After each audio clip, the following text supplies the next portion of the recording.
अच्छा जी sir, start करते हैं, अल्लाह का नाम लेके। सर प्लीज जरा सा थोड़ा सा ना शुरू में जो 10-15 मिनट है थोड़े जो है वो कंसंट्रेट करना है हमने। अच्छा देखिए, इस कोर्स में मैंने आपको जैसे बताया लास्ट उसमें जो काफी सारा चेंज आया, लास्ट बैच में जो है वो लास्ट अटेम्प्ट के अंदर आईकैप ने इस कोर्स को काफी कर्टेल किया, काफी रिड्यूस किया। इसके बाद आईकैप ने इसमें 2-3 टॉपिक्स ऐड किए, लिक्विडिटी रिस्क और क्रेडिट रिस्क वगैरह, लेकिन उसके ऊपर कोई बुक अवेलेबल नहीं थी। तो और इनफैक्ट आईकैप ने अपनी कोर्स जो किताब है उसमें भी कोई चीज ऐड नहीं की। तो उस पे जो है वो बाद में आखिर में बिल्कुल 11th आवर पे जाके आईकैप ने मना कर दिया कि जी ये चीज आईकैप एग्जाम में टेस्ट इस अटेम्प्ट में नहीं करेगा। तो इस अटेम्प्ट में एक एडिशनल चीज होगी जो आप लोगों को देखनी होगी। वो एडिशनल चीज 2 छोटे छोटे टॉपिक्स हैं, क्रेडिट रिस्क और जो वो हमारे पास रिस्क है दूसरा लिक्विडिटी रिस्क। ठीक है जी। अच्छा जी सर, इस कोर्स को मैं शुरू करता हूँ। सर देखिए, 2 चीजें याद रखना, चार्टर्ड अकाउंटेंट्स हमेशा एक पर्टिकुलर एरिया में ना वीक रहते हैं और वो है डिसीजन मेकिंग और क्रिटिकल एनालिसिस के अंदर। ठीक है, हमेशा वीक रहते हैं। आप उनका वीक पॉइंट पूछेंगे, वो कहेंगे जी हम अकाउंटेंट्स बहुत अच्छे हैं, हम ऑडिटर्स बहुत अच्छे हैं, लेकिन अगर आप हमसे ये पूछेंगे कि डिसीजन लेना है, डिसीजन किस तरह लेना है, फैक्ट सामने कैसे रखने हैं, तो इस चीज में हम जो है वो इतने एक्सपर्ट नहीं है।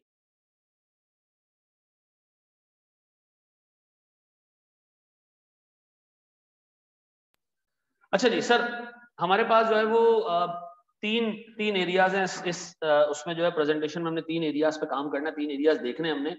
अच्छा मैं फिर रिपीट कर दूं, ये प्रेजेंटेशन मैं एक कंट्रोल है जो आपके हाथ में दे रहा हूँ। ठीक है, कंट्रोल इन द सेंस ये कि इस पर्टिकुलर प्रेजेंटेशन के अंदर जितनी चीजें हैं वो पूरा कोर्स है, और वो कोर्स अगर आपके सामने रहेगा तो आप टीचर को भी अकाउंटेबल करोगे कि भाई ये चीजें भी बाकी हैं, इतनी चीजें बाकी हैं, इतना कोर्स बाकी है। तो मतलब ये टेक्निकली एक पूरा कंट्रोल है जो डे 1 पे हम डिस्कस करें। ठीक है सर, बीएफडी का कोर्स बाखुदा बहुत कम कोर्स है, एफएफआर के मुकाबले में ना आधा कोर्स है बीएफडी का, आधा भी मैं एग्जैजरेट कर रहा हूँ, आधे से भी कम कोर्स है बीएफडी का। ठीक है, लेकिन अगर तुम किसी भी बच्चे से पूछोगे कि उसका लास्ट अटेम्प्ट का एफएफआर का पेपर कैसा गया और बीएफडी का पेपर कैसा गया, तो व्यूज तुम्हें बहुत डिफरेंट मिलेंगे। एफएफआर का पेपर बच्चा कहेगा यार मैंने बहुत अच्छा किया है, ठीक है जी, लेकिन अगर आप ये बात उससे पूछोगे कि यार तुम्हारा बीएफडी का पेपर कैसा गया, तो बीएफडी का पेपर वो कहेगा यार नहीं यार बहुत ही अजीब सा पेपर था, 4 घंटे का पेपर था, पेपर बहुत लेंथी था, पेपर के अंदर बहुत जो है वो उठपटांग किस्म की चीजें थी, मुझसे चीजें मैनेज हुई कुछ और मुझसे कुछ चीजें मैनेज नहीं हुई। ये आप एक जनरल फीडबैक सुनोगे। अच्छा सर ऐसा क्यों है, वो भी आपको कोर्स देख के अंदाजा हो जाएगा। देखो बीएफडी आप में से मेजॉरिटी बच्चा पहली दफा पढ़ेगा, ठीक है जी, यहीं पे बेसिक्स पढ़ेगा, यहीं पे उसकी एडवांस पढ़ेगा, और इस हद तक एडवांस पढ़ेगा कि एसीसीए के पेपर का नाम है एडवांस फाइनेंशियल मैनेजमेंट। ठीक है जी, और हमारे सवाल उस एडवांस फाइनेंशियल मैनेजमेंट के पेपर से अच्छे खासे ऊपर होते हैं। ठीक है जी, एसीसीए वाले जो है वो एक F9 का पेपर कराते हैं, उससे पहले जो है वो F2 के पेपर के अंदर फाइनेंशियल मैनेजमेंट की कुछ चीजें पढ़ाते हैं, तब जाके वो जो एडवांस फाइनेंशियल मैनेजमेंट है वो पेपर बच्चे को हाथ में देते हैं। हमने शुरू ही किससे करना है, इसी कोर्स से शुरू करना है, इसी में हमने एडवांस देखना है, इसी में हमने हल्की चीजें देखनी है, बेसिक्स भी यही कवर करनी है, एडवांस भी यही कवर करना है। ठीक है, दूसरी चीज सर, इस कोर्स में कुछ टॉपिक्स ऐसे हैं जो दूसरे से सिग्निफिकेंटली कनेक्टेड है, एक में आप वीक, दूसरे में आप कंफर्म वीक होंगे। ठीक है जी, आप अगर से IFRS 9 कवर करते हैं ना, IFRS 9 का कोई लेना देना IFRS 2 के साथ नहीं है। ठीक है जी, IFRS 2 का कोई लेना देना लीज के साथ नहीं है, लीज का कोई लेना देना मे बी डेफर्ड टैक्स के साथ, सिवाय उसके कि वो लीज के डेफर्ड टैक्सेशन हो, इसके अलावा कोई लेना देना नहीं है। ठीक है जी, कंसोलिडेशन एक ऐसा टॉपिक होगा जिसमें बाकी का स्टैंडर्ड्स कवर होते हो, लेकिन मेजॉरिटी टॉपिक्स एक दूसरे से कनेक्टेड नहीं है। लेकिन जब आप बीएफडी को उठाओगे ना, तो बीएफडी का पहला टॉपिक दूसरे से कनेक्टेड है, दूसरा तीसरे से कनेक्टेड है। ठीक है, टोटल एरियाज ही 4 हैं, और उन 4 एरियाज, आप 4 एरियाज में से एक फॉरेक्स का एरिया जो अलग है, बाकी सारे एरियाज आपस में क्या है, सिग्निफिकेंटली कनेक्टेड है। ठीक है जी। अच्छा जी, हम इससे आगे बढ़ते हैं। मैक रिमूव हुए हुए कोई फायदा होता है? सर मैक रिमूव होने से कोर्स आपका इतना कम हो गया है, पहले लोग ये करते थे कि यार कोर्स की लेंथ ही उनको मार देनी थी। मैं बच्चों को कहता था यार बीएफडी का पेपर जो है वो एफएफआर से ज्यादा खतरनाक इसलिए कि एक तो कोर्स इसका बहुत लेंथी है, 37-38 चैप्टर्स, आई कि आपने काफी रिफाइन कर दिया कोर्स को, ठीक है। अच्छा, इस कोर्स में है क्या सर, ये मेरे साथ साथ ना आप कॉपी भी करेंगे। देखिए इसमें सिर्फ 3 एरियाज है, ठीक है, सिर्फ और सिर्फ 3 एरियाज, और शुरू के 2 एरियाज आपस में क्लोजली कनेक्टेड है, क्लोजली कनेक्टेड। सिवाय 20 नंबर के एक सवाल के, 20 नंबर का जो एक सवाल आता है फॉरेक्स का, इसके अलावा 80 मार्क्स का पेपर आपस में स्ट्रांगली कनेक्टेड है। 80 नंबर का पेपर आपस में स्ट्रांगली कनेक्टेड है। One topic is connected to the other, other topic is connected to the other. आप ये नहीं कर सकते कि आप एक टॉपिक स्किप कर दो दरमियान में से। मैं आपको फैक्ट बता रहा हूं, 80 नंबर का पर्चा इंतहाई अच्छा जी, अभी आप आगे देख लोगे तो आपको अंदाजा हो जाएगा। फॉरेक्स का एरिया एक ऐसा है जिसके 20 से 25 मार्क्स है। खैर 25 मार्क्स का फॉरेक्स जब आता है तो उसके अंदर भी ऊपर वाली चीजें टेस्ट हो रही है, ठीक है। यानी फॉरेक्स के सवाल में भी वो एनपीवी की चीजें पूछ सकता है, ठीक है। सर हमारे पास टोटल 3 एरियाज हैं, बिजनेस अप्रेजल है, कैपिटल नेट्स रिसोर्सेज है, एंड फाइनेंशियल रिस्क मैनेजमेंट है, ठीक है। टोटल 3 एरियाज है हमारे पास। इन 3 एरियाज में सबसे बड़ा एरिया, सबसे मेन एरिया जो मतलब जिससे हम शुरू भी करेंगे कोर्स को, वो होगा हमारा बिजनेस अप्रेजल एंड सिक्योरिटीज, ठीक है। ये 40 से 60 मार्क्स है। आप इसके लोएस्ट मार्क्स भी देख लो ना, 40 है, मतलब आधा पेपर आपका यही है। एवरेज इससे कितने मार्क्स आते हैं सर? 50-55 मार्क्स इससे आराम से आते हैं। आपको एक पेपर भी ऐसा नहीं मिलेगा, जब मैक था उसके बावजूद इस एरिया से 50-55 मार्क्स आते हैं। अब तो मैक नहीं है, तो आप अंदाजा लगा सकते हैं कि इस एरिया से कितने मार्क्स आते होंगे। सर इस एरिया में है क्या क्या? इस एरिया में सर टोटल 9 टॉपिक्स हैं जो आप लिखते जा रहे हो साथ में, ठीक है। ये आप अपने पास नोट करते जा रहे हो कि सर हमारे पास इस पर्टिकुलर एरिया में कितने टॉपिक्स हैं, ठीक है। ये नोट करते जाओ, फिर मैं एक एक को डिस्कस कर लेता हूँ।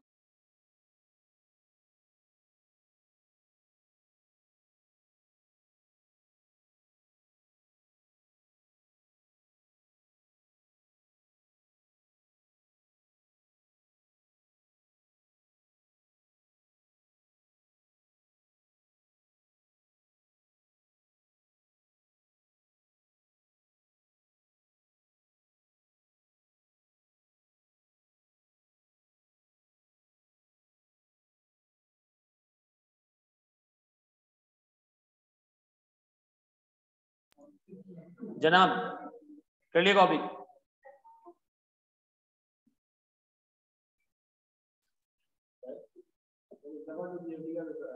हाँ सारी बात करते हैं, पूरे अगले पूरे पेपर पे बात करते हैं।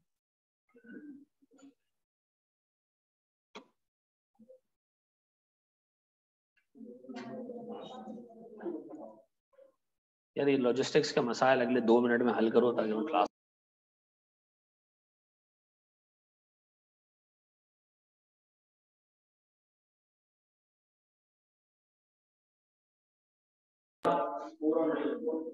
अच्छा इसको सही कर लो भाई, ये लाइट इशू एक ही जगह पे यार। अच्छा जी सर सुने, देखिए सुने, लास्ट अटेम्प्ट में इन 2 एरिया से बता रहा हूं, पूरा बता रहा हूं बेटा। सर हमारे इन 2 एरिया से लास्ट टाइम 20 मार्क्स का एक सवाल आया, ठीक है जी। सर हमारे पास वैट से तकरीबन 20 मार्क्स का क्वेश्चन है, ठीक है जी। सर हमारे पास CAPM से तकरीबन कोई 15 ऑड मार्क्स के करीब का क्वेश्चन आया इंक्लूडिंग APV, ठीक है जी। ये दोनों मिला के आए थे, ठीक है। आप अंदाजा लगा लें 55 मार्क्स का पेपर इसी एक पर्टिकुलर एरिया से ही टेस्ट हुआ है, ठीक है। टोटल हमारे पास इसमें 8 टॉपिक्स हैं। आप ये कह लें कि ये है टोटल कोर्स, ये BFD का मुकम्मल कोर्स है, ठीक है। ये area almost 55 marks, 60 marks, 65 exact 60 number भी है मेरे पास, ठीक है जी। कर लिया कॉपी? सर इसके जो शुरू का दो टॉपिक है ना, ये लोगों को बहुत तंग करते हैं, ठीक है। सुनना गौर से। हिस्टोरिकली हमने इस पे ये किया है, हिस्टोरिकली कि हमने इन 2 टॉपिक्स के ऊपर ना, जो हमारा है कि आपके पास पेपर्स हैं, ये हमने कवर कर लिए। थोड़े बहुत जो है वो छोटे मोटे सवाल बाकी जगहों में करा दिए। लेकिन यार अगर आप तुम इसमें रीसेंट अटेम्प्ट के पास पेपर्स उठाओ ना, 2 अटेम्प्ट पिछली उठाओ, तो तुम्हें नजर आएगा एग्जामिनर ने यार 2.25 पेज के क्वेश्चन इस एक पर्टिकुलर टॉपिक पे पूछे। इसका मतलब है सर एग्जामिनर इस टॉपिक के ऊपर ठीक ठाक लेवल की टेस्टिंग कर रहा है। और वो लेवल पता है किसका है? ACCA का P4 का पेपर है, उसमें सवाल आता है बिजनेस वैल्यूएशन का और मर्जर्स एंड एक्विजिशन का। सर उसमें एसीसीए के अंदर 35 से 40 मार्क्स का सवाल होता है बिजनेस वैल्यूएशन और मर्जर्स का, हर अटेम्प्ट में आता है, हर ऑल्टरनेटिव अटेम्प्ट में आता था, हर अटेम्प्ट में आता है, ठीक है। आप आईसीडब्ल्यू उठाएं सर, उसके अंदर फाइनेंशियल मैनेजमेंट का चैप्टर है, उसके अंदर ही 25 मार्क्स का टेस्ट होता है, लेकिन अच्छा सवाल होता है, तगड़ा सवाल होता है। हमारे आई कैप में ना ये सवाल आते थे एक रीजनेबल टाइप के, लेकिन पिछली 2 अटेम्प्ट से उस बंदे ने उठाए एसीसीए P4 को बेंचमार्क बनाया और उसमें ठीक ठाक सवाल पूछे। हम अपने पूरे कोर्स में इन 2 एरियाज के ऊपर सिग्निफिकेंट चेंजेस करने जा रहे हैं, ठीक है ना। मैं लास्ट अटेम्प्ट के इन 2 एरियाज में लास्ट अटेम्प्ट के लेक्चर्स आपको नहीं दूंगा, ठीक है ना। इस अटेम्प्ट के अंदर उसमें ऑलमोस्ट 3 गुना ज्यादा काम हमें करना पड़ेगा, इसलिए कि अगर हमने नहीं किया ये काम ना, तो फिर हम वही इस एक चांस पे जा रहे होंगे कि अगर सवाल आसान आ गया पिछले जैसे तो हो जाएगा, अदरवाइज नहीं होगा। बचपन की सिंगल एंट्री का सवाल याद है ना, हर अटेम्प्ट में आपको क्या फील होता था यार, हर सवाल ही अलग है, ठीक है ना। इसमें भी यही है कि आप हर सवाल उठाओगे उसका सिनेरियो बिल्कुल दूसरे से डिफरेंट होगा, ठीक है जी। सर नीचे जो valuation of debt, CAPM, adjusted present value, ये ऐसे एरियाज हैं जो बड़े इंटरेस्टिंग है, ठीक है जी। लेकिन अगेन लेटली इसके अंदर भी एग्जामिनर ने अच्छे सवाल बनाए, अच्छे क्वेश्चंस पूछे। आप 2 अटेम्प्ट पहले के अगर पेपर्स उठा के देखें ना, तो वो पेपर आपको ऐसे आसान पेपर नजर आएंगे, रीजनेबल पेपर्स नजर आएंगे, छपे हुए पेपर्स नजर आएंगे। उसका रीजन ये है कि सर 2 अटेम्प्ट से ना मेरा स्ट्रॉन्ग हंच है, ठीक है जी, ठीक है जी। मेरा हंच है कि आई कैप का एग्जामिनर शायद चेंज हुआ है, ठीक है ना, क्योंकि पेपर के ट्रेंड में बड़ा डिफरेंस आपको नजर आएगा, ठीक है। आपको पता चलेगा, पेपर फील होगा कि यार इस पेपर की वाकई अब जो हिसाब किताब है, वो बंदा सवाल पूछ रहा है, अच्छे और तगड़े सवाल पूछ रहा है, ठीक है जी। लास्ट अटेम्प्ट का बीएफडी का पेपर 6 पेजेस या शायद उससे भी ज्यादा 7 पेजेस का था, उसको रीड करने में बंदे की हालत खराब हो गई। 1.25 पेज का सिर्फ मर्जर और बिजनेस वैल्यूएशन का क्वेश्चन था, ठीक है। मैं पहले आपको बता दूं, एक बंदा अगर सिर्फ लेक्चर्स कवर करके जाएगा ना, आज मैं उसको बता देता हूँ पेपर पास नहीं कर सकता। मैं आपको बोलूंगा एफएफआर के लेक्चर ले लेना, उसके जितने सवाल मैंने क्लास में कराए बस वो कर लेना, बहुत है। लेकिन बीएफडी में मैं आपको कहूंगा कि नहीं यार, मैं आपको क्वेश्चंस कराऊंगा ठीक ठाक, प्रैक्टिस कराऊंगा ठीक ठाक, क्योंकि मेरे पास सबसे अच्छा इस वक्त जो है ना वो टूल क्या है, रिकॉर्डेड लेक्चर्स, ठीक है। मैं कुछ तो आपको क्लास में करा दूंगा, मेजर चंक आपको जो है वो क्लास में करा देंगे, रिकॉर्डेड भी दे सकते हैं हम आपको, ठीक है जी। तो इस मतलब अब वो टाइम, वो चीज नहीं है कि यार टाइम नहीं है तो हम नहीं करा सकते, ये व्यू नहीं है। अब आपके पास टाइम होना चाहिए इसको करने का। लेकिन बीएफडी के अंदर याद रखना, आपने अपनी प्रैक्टिस करनी है, अनसीन सवाल देखने हैं, चाहे आप अल्लाह के फरिश्तों से पढ़ लो ना, आपकी हैबिट नहीं है अनसीन सवाल करने की, अटेम्प्ट करने की, आपको इस पेपर में परेशानी जरूर होगी, ये मैं आपको बता रहा हूँ, ठीक है जी। क्योंकि हमारे यहाँ एक बड़ा बुरा ट्रेंड है, हम जो है ना वो प्रैक्टिस फोकस ज्यादा रहते हैं, ठीक है। और प्रैक्टिस फोकस का मतलब पता है क्या है, मैं आपको 10 सवाल क्लास में कराऊं, अगर प्रैक्टिस कराऊं मैं आपको, बताएं आपने कितने सवाल किए? एक भी नहीं किया आपने, एक भी नहीं किया आपने। प्रैक्टिस का मतलब होता है सवाल खुद उठाया आपने, एक अनसीन क्वेश्चन था आपने उठाया, आपने देखा यार ये सवाल ऐसा है कि जो करने की कोशिश करता हूँ 50-60% भी सॉल्व हो गया तो मैं समझूंगा मैं ट्रैक पे हूँ। टीचर ने सवाल करा दिया, आपने वीडियो खोल ली, देख लिया उसको, खुद से अटेम्प्ट नहीं किया, ऐसी प्रैक्टिस का कोई फायदा नहीं, ठीक है। ऐसी प्रैक्टिस से आपका एक मतलब एक सवाल तो आप होते हुए देख लोगे, केस आपके सामने आ जाएगा कि यार इस तरह का केस आ गया तो पेपर में मैं कुछ ना कुछ कर लूंगा, लेकिन वो ऑब्जेक्टिव मर गया। आप यकीन करें, अभी शायद बच्चा ऑनलाइन बैठा हुआ हो, एक हमारा स्टूडेंट है, लाहौर से क्लासे ले रहा था एफएफआर की, उससे पेपर खत्म हुआ, उसने मुझे फोन किया, उसने कहा सर IFRS 2 पे एक सवाल आया था, उस सवाल का ये जवाब था, लिख के भेजा उसने मुझे। मैंने कहा बिल्कुल ये जवाब था। उसने कहा आप यकीन करें मैं 2 घंटे से आपको ट्राई कर रहा था कि मुझे जवाब मिले तो मैं अगले पेपर की तैयारी करूं। तो मैंने कहा एक 5 मार्क्स के सवाल के लिए तो इतना परेशान था? उसने कहा सर 5 मार्क्स का मसला नहीं था, मसला ये था कि आपने अगर एफएफआर 300 घंटे में पढ़ा है ना, तो मैंने उस पर 800 घंटे दिए, और 800 घंटे लगाने के बाद मैं सिर्फ ये देखना चाहता था कि एक अनसीन क्वेश्चन जैसा सवाल आपने क्लास में नहीं कराया, क्या मैं वो कर पाया या नहीं कर पाया। अगर मैं वो नहीं कर पाया तो सर फिर लानत यार मेरी तैयारी के ऊपर। लेकिन सर मैं मुतमईन हूं कि वो सवाल मुझसे हो गया, ठीक है जी। मैं आपको ये बार बार बोलता रहूंगा कि चीजें आपने इसी तरह देखी। हमारे पास सर इसके बाद जो सेकंड एरिया आता है सर, ये एक मतलब सो कॉल्ड जबरदस्ती का एरिया, ये पहले एरिया में भी मर्ज हो सकता था, आई कि आपने इसको अलग से इज्जत दी, 25 से 30 मार्क्स इसके दे दिए, लेकिन अगेन ये पिछले वाले से स्ट्रांगली कनेक्टेड है। ठीक है जी, उसी एक विंग में डाल देते तो शायद और आसान हो जाता। Sir capital complex investment appraisal है, कैपिटल राशनिंग है, एसेट रिप्लेसमेंट्स हैं, सेंसिटिविटी एनालिसिस है, पोर्टफोलियो है। अगेन मैं बता दूं, ये जो ऊपर के 4 एरियाज हैं, this is net present value. ठीक है, ये नेट प्रेजेंट वैल्यू के अंदर ही कवर हो जाते हैं, उसी टेक्निक के ऊपर ये सारी चीजें चल रही है। कैपिटल राशनिंग का मतलब होता है कैश शॉर्ट है, कौन से प्रोजेक्ट्स अंडरटेक करें। ठीक है जी, एसेट रिप्लेसमेंट डिसीजंस आप देखोगे, उसके अंदर आप ये देखोगे कि एक एसेट को कितना फ्रीक्वेंटली रिप्लेस करना चाहिए। एक एसेट 5 साल उसकी लाइफ है, क्या 5 साल के एंड भी उसको रिप्लेस करें? मे भी जल्दी रिप्लेस कर दें, उसको फायदा क्या होगा? जल्दी रिप्लेस करने से फायदा क्या होता है एसेट को? आखिरी सालों में मेंटेनेंस कॉस्ट ज्यादा लगती है, आखिरी सालों के बाद रेजिडुअल वैल्यू कम मिलती है, तो थोड़ा सा जल्दी रिप्लेस करने से फायदा क्या होगा? एक तो थोड़ा महंगा बिक जाएगा, दूसरा हमारी जो पैसे कम लग रहे होंगे, लेकिन नुकसान भी है। क्यों? कैपिटल इन्वेस्टमेंट भी आपकी लग रही होगी, नया एसेट खरीदोगे तो सही ना। ठीक है जी, पोर्टफोलियो सिलेक्शन में हम ये देखेंगे कि हम पोर्टफोलियोज कैसे डिजाइन करें, 2 assets portfolio, 3 assets portfolio. Portfolio का मतलब क्या होता है? एनी आइडिया है? पोर्टफोलियो का मतलब क्या है सर? ये 2 मोबाइल है ना, मैं कहूंगा पोर्टफोलियो ऑफ मोबाइल्स। पोर्टफोलियो का मतलब होता है कलेक्शन। क्या चीज? कलेक्शन। आप सर डिफरेंट कंपनीज के शेयर्स खरीदते हो, आप पोर्टफोलियोज बनाते हो। हमारे कोर्स में पोर्टफोलियो है सिर्फ 2 एसेट्स का और 3 एसेट्स का मैक्सिमम। क्या मतलब? कोई 2 शेयर लेके आपने पोर्टफोलियो में डाल दी, यानी 2 शेयर 2 कंपनीज में पैसा इन्वेस्ट किया, आप उसको क्या नाम दे रहे हो कि ये मेरा पोर्टफोलियो है। आप अक्सर लोगों से सुनते होंगे ना, स्टॉक मार्केट में पैसा इन्वेस्ट किया, वो कहता है हाँ। हम कहते हैं जी पोर्टफोलियो में क्या क्या है आपके पास, यानी आपने जो गुच्छा जमा किया शेयरों का, शेयर्स का, उसमें क्या क्या हो? कहता है मैंने ओजी खरीदा है, मैंने पीएसओ खरीदा है, मैंने जो है वो पीओएल खरीदा है। तो फिर मैं उसको लानत देता हूँ कि सारी ऑयल एंड गैस कंपनी की भर्ती की है तूने। ठीक है, तो किसी दूसरे सेक्टर में तो जाता, किसी जो है वो दूसरे उसमें तो जाता। तो सर पोर्टफोलियो का मतलब होता है कलेक्शन। ठीक है जी, आपने ये देखना है कि सर हम पोर्टफोलियो डिजाइन करते हुए क्या क्या चीजें देखेंगे, रिस्क देखेंगे, रिटर्न देखेंगे, क्या देखेंगे। ठीक है जी, इसके मार्क्स हैं 20 से 30, 20 से 25 जो भी है sir. Last time asset replacement भी टेस्ट हुआ है, कैपिटल राशनिंग भी टेस्ट हुआ है। ठीक है जी, एक 12 नंबर का शायद टेस्ट हुआ है और एक शायद 10 नंबर का टेस्ट हुआ है, दोनों टेस्ट हुए लास्ट टाइम। ठीक है, इस दफा मेरा अपना हंच है, स्ट्रॉन्ग हंच है कि सेंसिटिविटी एनालिसिस पे एक अच्छा सवाल आ सकता है, पोर्टफोलियो पे भी आ सकता है। ठीक है जी, नमाज ब्रेक, बस जैसी प्रेजेंटेशन खत्म करेंगे मैं नमाज का ब्रेक दे दूंगा, फिर हम उसके बाद अपने पहला टॉपिक शुरू करेंगे। ठीक है सर, चौथा एरिया, तीसरा एरिया सॉरी, 20 से 25 मार्क्स।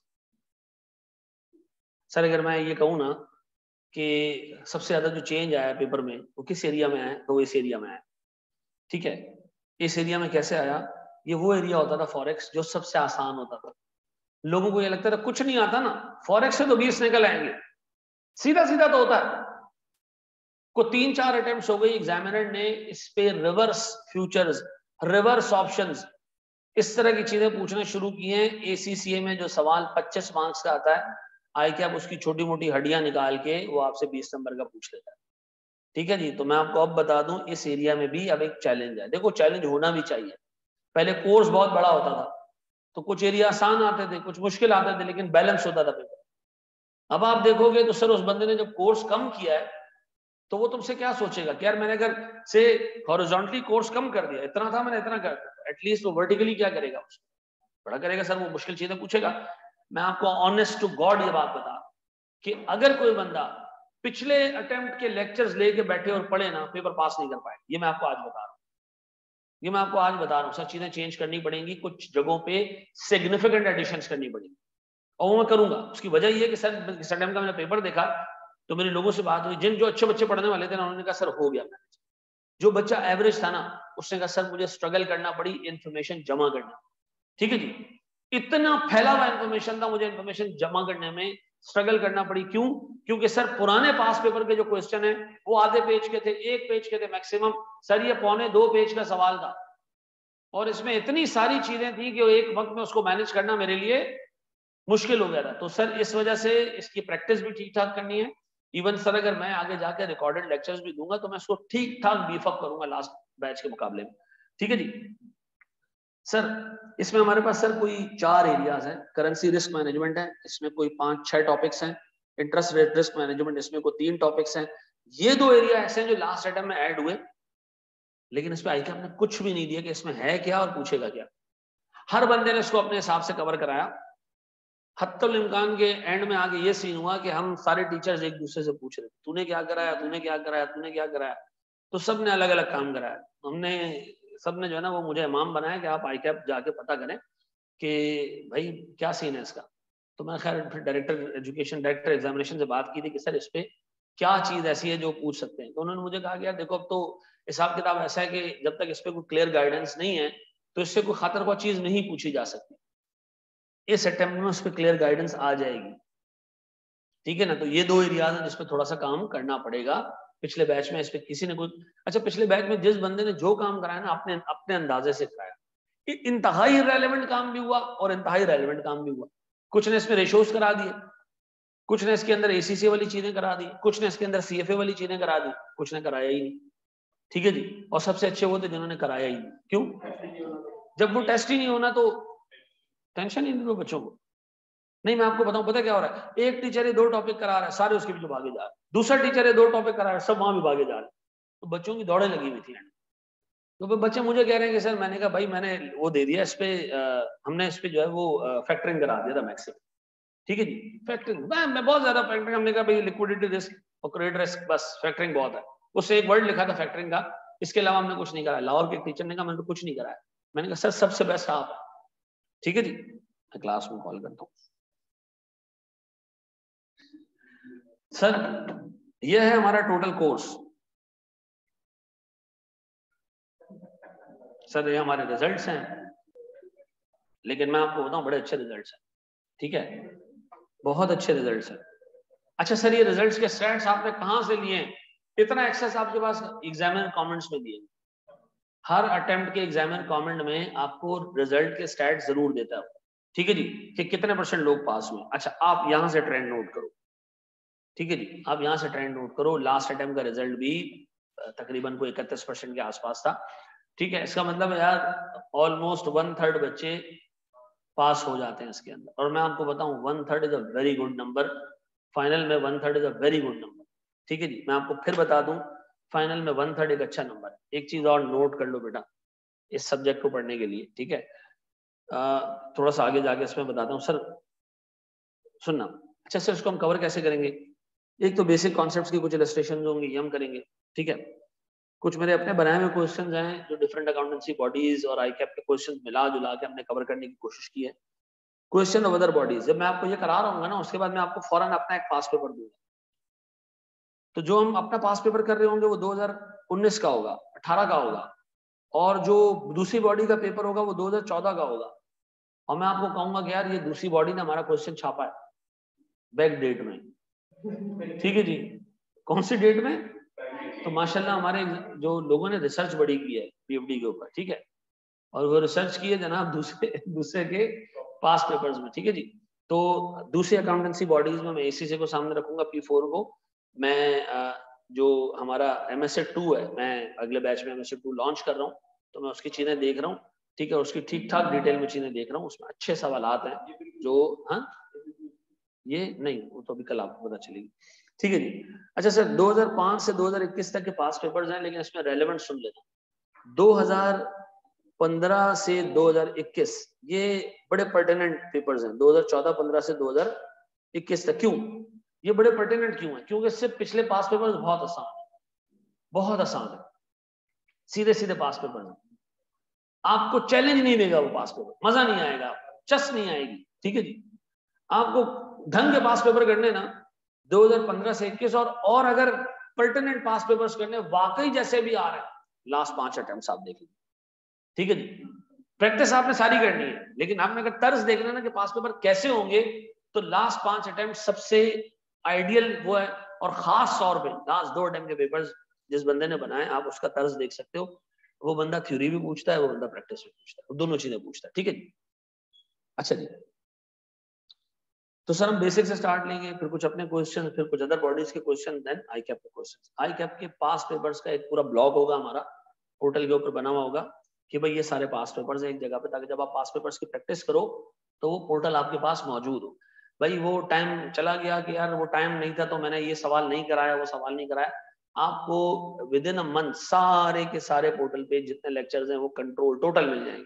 लाइव आना चाहते हो लाइव आना, और अगर रिकॉर्डेड देखना चाहते हो तो रिकॉर्डेड देख लेना, आपकी मर्जी है। वो बीफअप करता रहूंगा मैं मजीद साथ में, लेकिन विद इन अ मंथ आपको इतना पोर्टल मिल जाएगा कि वो 95% कोर्स होगा। ठीक है, अच्छा जी सर, तो पोर्टल पिछले वाले दे दें? तो पिछले वाले देना है तो बहुत आसान है, पिछले वाले नहीं दूंगा मैं। ठीक है, पिछले वालों में से कुछ एरिया जो दूंगा, लेकिन ये कि इस अटेम्प्ट में जो शुरू का एरिया है और जो फॉरेक्स है इस पर ठीक ठाक चीजें हमने ऐड करनी। ठीक है, अच्छा जी सर, इस पेपर में ऐसा भी रिजल्ट आया कि 5% लोग पास हुए। ठीक है, सुनो मैं इस पे ना बात करना चाहता हूँ। सुनो,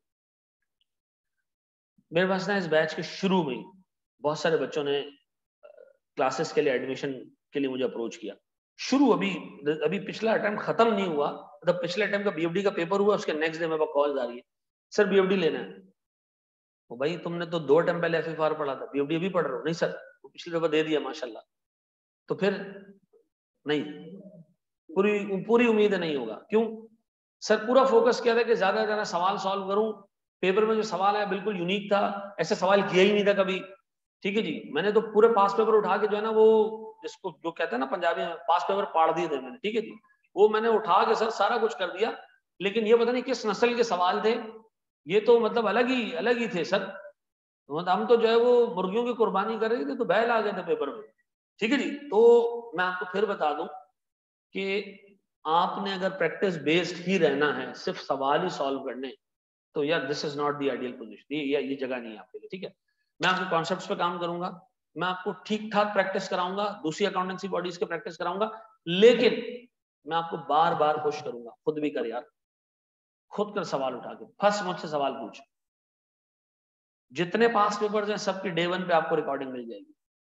ठीक है जी, ताकि आपको यहाँ मत दौड़ना ना पड़े कि अरे सवाल का सोल्यूशन नहीं मिल रहा तो मैं फलां के पास जाऊं, मैं दूसरे दोस्त से पकड़ूं। नहीं, पूरे पास पेपर्स आपको मिल जाएंगे। लेकिन अगेन हैविंग सेड दिस, आपकी एक जिम्मेदारी बनेगी कि आप खुद चीजों को उठाएं, सॉल्व करें। ठीक है जी, आप कॉन्सेप्ट्स डेवलप करेंगे। एग्जामिनर ने इसमें ऐसा क्यों किया? आप मेरे पास पेपर के सॉल्यूशंस देखोगे, उसमें कोई 20% सवाल ऐसे होंगे जिसमें मेरा और आईकैप का सॉल्यूशन काफी डिफर करेगा। ठीक है जी, तो वो उसका रीजन क्या है? गलत सॉल्व हुआ आईकैप में, उसका क्या रीजन है? मैं और अच्छे अल्फाज नहीं इस्तेमाल कर सकता। ठीक है, सीधी बात करूंगा। ठीक है जी, अच्छा मैं जब अपना कोई सोल्यूशन बनाता हूँ तो मार्केट में जैसे नासिर अब्बास है, मैं उसको भी भेज देता हूँ। ठीक है, या उससे मेरे पास कोई सोल्यूशन आ जाता है कि सर इस पर आपका क्या ख्याल है। ठीक है जी, तो मैं उस पर तबादला ख्याल करते रहते हैं। ठीक है जी, तो उस पर हम चीजें अलाइन रखते हैं। ठीक है, एक उससे एक बाकी के यहाँ कराची के टीचर से अच्छी दुआ सलाम। बीएफडी में ना थोड़े इंसान के बच्चे पढ़ाते हैं टीचर्स। ठीक है, तो इतना मसला नहीं है आपस में कोऑर्डिनेट करने में लोगों का। ठीक है जी, तो मैं आपको इतना बता रहा हूँ, प्रैक्टिस बेस्ड जाना है, सवाल खाली करने पोर्टल पे अभी भी कोई 350 सवाल पड़े हैं, मशीन की तरह उठाओ, सॉल्व करना शुरू कर दो। मैं आपसे 301 सवाल के बाद आपको लास्ट अटेम्प्ट का पेपर दूंगा, पेपर आपके हाथ में नहीं आ गया तो फिर बोलिए। ठीक है जी, इसलिए मैं आपको बोल रहा हूँ कि प्रैक्टिस बेस्ड तो रहना है, लेकिन एट द सेम टाइम आपने क्या करना है, चीजों को समझना भी है। सर मैं नमाज का ब्रेक दे रहा हूँ दूसरी थोड़ी देर। अच्छा सर सुनो जरा दोस्त, practice practice practice, no concept. और एक और बीमारी, मैं खाली कॉन्सेप्ट डेवलप करूंगा, जब मुझे पेपर के अंदर सवाल ही ऐसा देखना है जो मैंने कभी नहीं देखा हो, तो मैं वही देख लूंगा उसको। है ये एक और गलत अप्रोच। उसकी वजह पता क्या है? आपको एनपीवी कैलकुलेट करना आती है? मैं 1 महीना एनपीवी पे निकालूंगा। क्यों? क्योंकि एनपीवी कैलकुलेट करना आपको आता है, मैं तो आपको केसेस कराऊंगा, बिजनेस केसेस, कि जी अगर एनपीवी आपके पास आ जाए एक लीजिंग कंपनी का, एनपीवी आपके पास आ जाए एक सर्विस सेक्टर का, एक बैंक के किसी प्रोजेक्ट का एनपीवी आ जाए, ठीक है जी, तो आप उसको कैसे टैकल करोगे? एक कंस्ट्रक्शन कंपनी का एनपीवी आ जाए, उसको कैसे टैकल करोगे? ठीक है जी, एक कॉन्ट्रैक्टर का एनपीवी आ जाए, वो कैसे टैकल करोगे? एक ब्रिज बनवाने जा रहे हो जो प्रोबोनो बना के दे रहे हो, ठीक है जी, एक हॉस्पिटल, 50 मार्क्स का एक सवाल है एसीसी का, आई कैप के एग्जामिनर ने 27 नंबर का बना के पूछा हॉस्पिटल के ऊपर। हॉस्पिटल में इतने डिपार्टमेंट्स हैं, ऐसे इतना रेवेन्यू आ रहा है, उतना 1 साल का डाटा दिया था खाली, और उसने कहा कि 1 साल का डाटा पे कोई 1.5 पेज भर दिया था उसने कहा बाकी आगे सिर्फ इन्फ्लेट ही करना है और कुछ नहीं करना। सवाल देखोगे आपकी तबीयत खुश हो जाएगी, दिखाऊंगा आपको। तो भाई दोनों आपने बैलेंस रखने, कॉन्सेप्ट भी प्रैक्टिस भी। ठीक है जी, फिर सर जितने लोगों का FFR, BFD और ऑडिट का पेपर है, ये 1 साल का टाइम है ना, ये ऐसे गुजरेगा। आप आंखें बंद करोगे, आंखों खोलोगे, साल पूरा हो चुका होगा। ठीक है, पेपर सर पे होगा और आपके दिमाग में एक ही चीज चल रही होगी, फाइनल में तो 5 अटेम्प्ट्स होती है ना, जल्दी भी पास कर लो तो आप क्वालिफाइड तो नहीं होगे ना, आप तो आर्टिकल्स के अंदर ही हो। तो मैं अगली अटेम्प्ट में पूरी जान मार के पेपर दूंगा। ठीक है, मैं आपको बताऊं, आप में से 50% बच्चा जो सोच के सोच के आया होता है कि मैंने 3 पेपर देने हैं, वो अल्टीमेटली एक ही पेपर दे रहा होता है। ये मैं आपको बताऊं, 50% बच्चा ऐसा होता है जो अल्टीमेटली क्या कर रहा होता है, एक ही पेपर दे रहा होता है, एक ही पेपर दे रहा होता है। पोर्टल पे प्रेजेंट जो वो क्या नाम है अपना लेक्चर है, वो सेम डे अपलोड हो जाता है। ठीक है, एक पर्चा देता है 50% लोग, ये मैं आपको बता रहा हूँ। ठीक है, जिन्होंने शुरू में इरादा किया होता है 6 दे दूं, 5 दे दूं, 4 दे दूं, एंड में क्या दे रहे होते हैं, एक ही, और वो भी अच्छा नहीं जाता।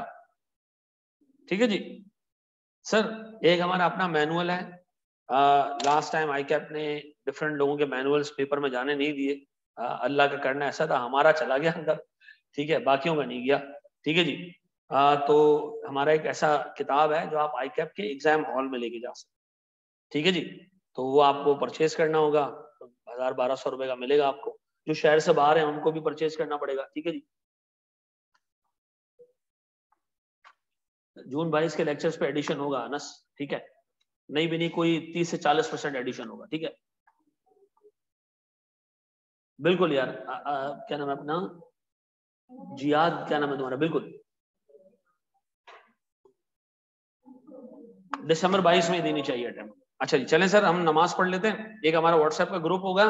अच्छा, व्हाट्सएप के ना जब हमारे 2 ग्रुप्स बनेंगे। ठीक है, 2 ग्रुप्स का मतलब 2 टाइप के ग्रुप्स होंगे। एक वो होगा जो आपके लिए होगा, आपस में बातचीत करने के लिए, टीचर भी जवाब देना चाहे तो दे दे। एक ऐसा ग्रुप होगा जिसमें 2 वे कम्युनिकेशन होगी, लेकिन उसके अंदर सवाल सिर्फ टीचर से पूछा जाएगा, और उसका जवाब किसी स्टूडेंट को आता भी होगा ना तो वहां नहीं देगा, वो उसको जवाब देना है, वो ले जाए उस ग्रुप में, दूसरे वाले ग्रुप में उस सवाल को ले जाए, वहां जाके जवाब दे दे। इस ग्रुप में आपके सवालों का सिर्फ जवाब मैं दूंगा, और मैं एंड में करूंगा ये कि अच्छा, और सवाल भी आप वॉइस नोट से पूछोगे।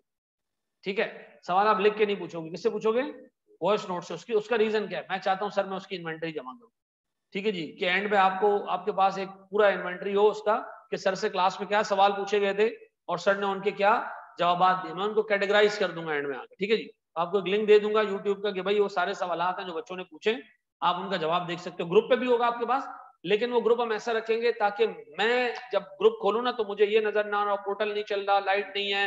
ठीक है जी, मैं नहीं चाहता, एक ऐसा फोकस ग्रुप हो जिसपे आपके सवालों का जवाब डायरेक्ट टीचर दे। ठीक है जी, 2 टाइप के ग्रुप होंगे हमारे। ठीक है जी सर, हम नमाज पढ़ लेते हैं, नमाज पढ़ के हम इसको स्टार्ट करते हैं अपने पहले टॉपिक को। ठीक है जी, नमाज पढ़ कर आ जाए बेटा। 10 मिनट का ब्रेक है, 10 से 12 मिनट का। ठीक है जी, थैंक यू।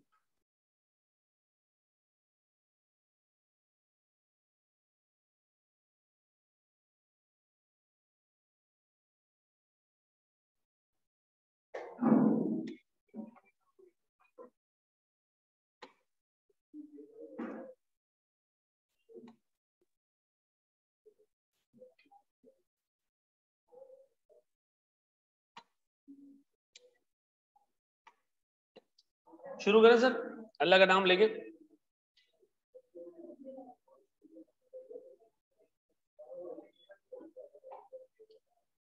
पढ़ ली नमाज, बता रहा हूँ बेटा जोहेर, सारी चीजें बता रहा हूँ। अच्छा जी सर, प्लीज बोर्ड पे देखिएगा दोस्त।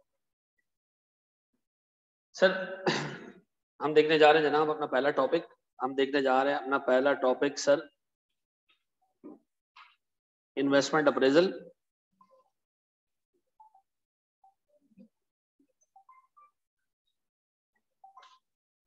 देखिए, इन्वेस्टमेंट अप्रेजल जिसका मैंने आपको बताया कि इसके मार्क्स हैं कोई 50 के करीब, ऐसा इसके कोई 50 के करीब एवरेज मार्क्स हैं सर। अच्छे तरीके से इसको सुनिएगा दोस्त।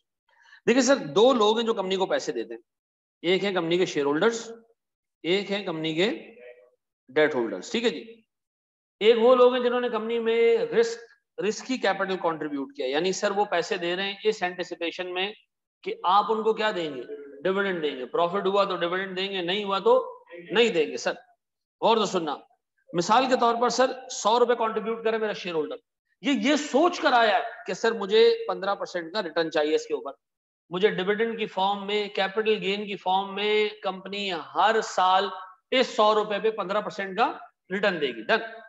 जो डेट होल्डर है इससे 50 रुपए कंट्रीब्यूट किए, ये कंपनी से एक्सपेक्ट कर रहा है कि सर मुझे इस 50 रुपए पे 10% का रिटर्न मिलना चाहिए। कितने का रिटर्न मिलना चाहिए?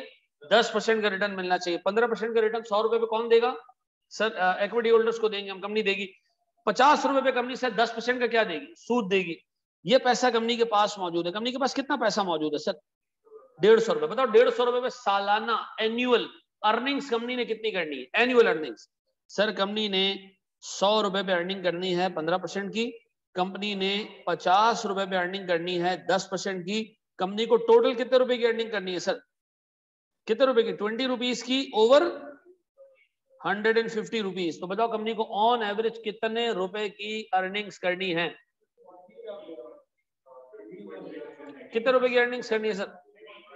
13.33 रुपी परसेंट की। ऐसा यानी हर एक रुपए पे कंपनी ने अर्निंग कितनी करनी है? 13 पैसे की। हर एक रुपए पे कंपनी ने 13 पैसे कमा के देने हैं। किसको? शेयर होल्डर और डेट होल्डर को। अगर कंपनी हर एक रुपए पे 13 पैसे कमाएगी, शेयर होल्डर भी खुश रहेगा, डेट होल्डर भी खुश रहेगा। अब सुनना जरा दोस्त, कंपनी ने आगे ये पैसे इन्वेस्ट करने। अच्छा, कंपनी को एक प्रोजेक्ट नजर आया, प्रोजेक्ट ए। और सुनना, प्रोजेक्ट ए क्या कर रहा है पता है? प्रोजेक्ट ए कह रहा है आप मुझे 70 रुपए दे दो, मैं आपको हर साल 18% का रिटर्न दूंगा। कितने का? 18% का रिटर्न। हम मांग क्या रहे हैं इससे? 13.33। ये दे क्या रहा है? 18%। जो हम मांग रहे हैं ये कंपनी की कॉस्ट है। कंपनी की किस चीज की कॉस्ट है?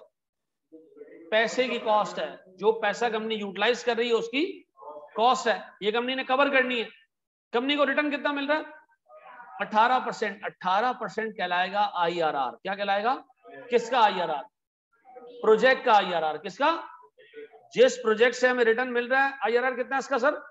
18%। 18% का मतलब क्या है? कंपनी को प्रोजेक्ट रिटर्न कितना दे रही है? जो रिटर्न प्रोजेक्ट देगी एक्चुअल में वो क्या होगी? वो IRR होगा। कंपनी मांग क्या रही है? 13.33%। कंपनी मांग रही है 13.33%। ये कंपनी की कॉस्ट है। कंपनी को मिल क्या रहा है? 18%। ये कंपनी के लिए रिटर्न है। IRR is internal rate of return. पक्का?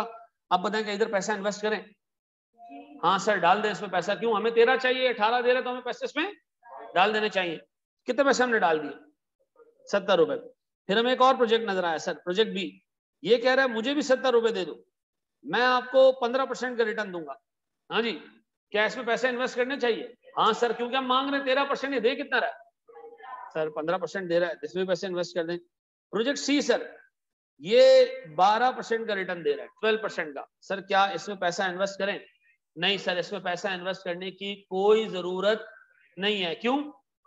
क्योंकि सर आपका कॉस्ट ऑफ कैपिटल भी इससे कवर नहीं हो रहा। अच्छा फिर मुझे एक बात बताओ, तो ये तो फिर सबसे बड़ी बेवकूफी होगी कि 150 रुपए में से 70 इधर डाल दिए, 70 इधर डाल दिए, बाकी कितने रह गए? तो 10 रुपए हम लेके घर में बैठ जाएं, कुछ ना कमाएं, उससे बेहतर नहीं है कि हम 12 पे इन्वेस्ट कर दें? नहीं नहीं, वेरी गुड सर।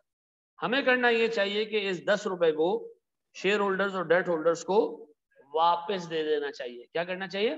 वापस दे दें। हम उसको कहें भाई आपके 140 रुपए पे तो हम रिटर्न कमा के दे पा रहे हैं, लेकिन ये 10 रुपए हम आपको वापस कर रहे हैं। क्यों? क्योंकि हम इस पे आपका रिक्वायर्ड रिटर्न जनरेट नहीं कर पा रहे हैं। ये कंपनी के लिए ज्यादा बेहतर वो है सर। तो मुझे एक बात बताएं, इस पूरे पिक्चर को अगर देखने के बाद मैं आपसे कहूं कि इस कंपनी का एम क्या है? इस कंपनी के दो एम है। इस कंपनी के दो एम है। एक एम तो ये कि भैया ये अपने शेयर होल्डर और डेट होल्डर से जो पैसा ले, कोशिश करे कि उसकी कॉस्ट कम से कम हो। ऐसी जगहों से पैसा मैनेज करे शेयर होल्डर से और डेट होल्डर से जो कम कॉस्ट मांगे। 15 की जगह 14 होता तो और अच्छा होता, ठीक है जी। 10 की जगह 8 होता तो और अच्छा होता। तो पहले काम कंपनी के जिम्मे क्या है? अपनी कॉस्ट ऑफ कैपिटल को कम करे, रिड्यूस करे। दूसरा ऑब्जेक्टिव क्या है? वेरी गुड सर, इन्वेस्टमेंट ऐसी जगहों पे करे जहां से कॉस्ट से ज्यादा पैसा रिकवर हो, यानी ज्यादा से ज्यादा रिटर्न मिले। ऐसा कंपनी के दो ऑब्जेक्टिव्स हैं, एक है financing objective, sir reduce your cost of capital, जितना कम में आपको पैसा मिले उतना अच्छा है, जितना कम बैंक लोन का रेट कोट करे, इंटरेस्ट कोट करे उतना अच्छा है, जितना कम शेयर होल्डर रेट मांगे उतना अच्छा है। दूसरा क्या है सर जो हम इन्वेस्ट कर रहे हैं सर, कंपनी के शेयर होल्डर से हमारी रिक्वेस्ट है कि जो पैसे हमें दिए हम उस पर कमा के देंगे इंशाल्लाह ताला, हम जा रहे हैं आगे इन्वेस्ट करने के लिए, हमारी कोशिश ये है कि इस पैसे पे ज्यादा से ज्यादा रिटर्न कमाएं। ये कौन सा वो है सर हमारे पास, ये है हमारे पास इन्वेस्टिंग डिसीजन। अब बताएं सर, मेरे पास फाइनेंसिंग में हमने कोशिश करनी है कि कॉस्ट कम से कम रहे, इन्वेस्टिंग में हमने कोशिश करनी है कि रिटर्न ज्यादा से ज्यादा रहे। सर याद रखिएगा मेरे बच्चों, याद रखिएगा हमारा पूरा बीएफडी का कोर्स इन दो चीजों पे डिपेंड कर रहा है बस। बीएफडी का आधा कोर्स ये है, बीएफडी का आधा कोर्स ये है।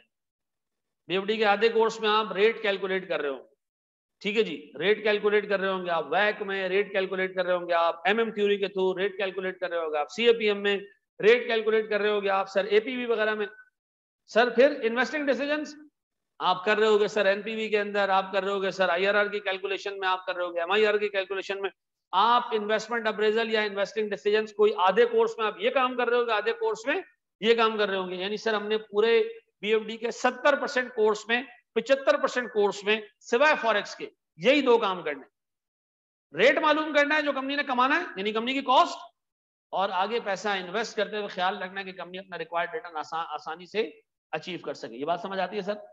बड़े एक स्टेप आगे हम ये लिखना है तो लिखते जाओ साथ साथ में, शाबाश।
चलिए जी, मैं ये बता रहा था कि भाई हमारी क्लासेस इस तरह होंगी कि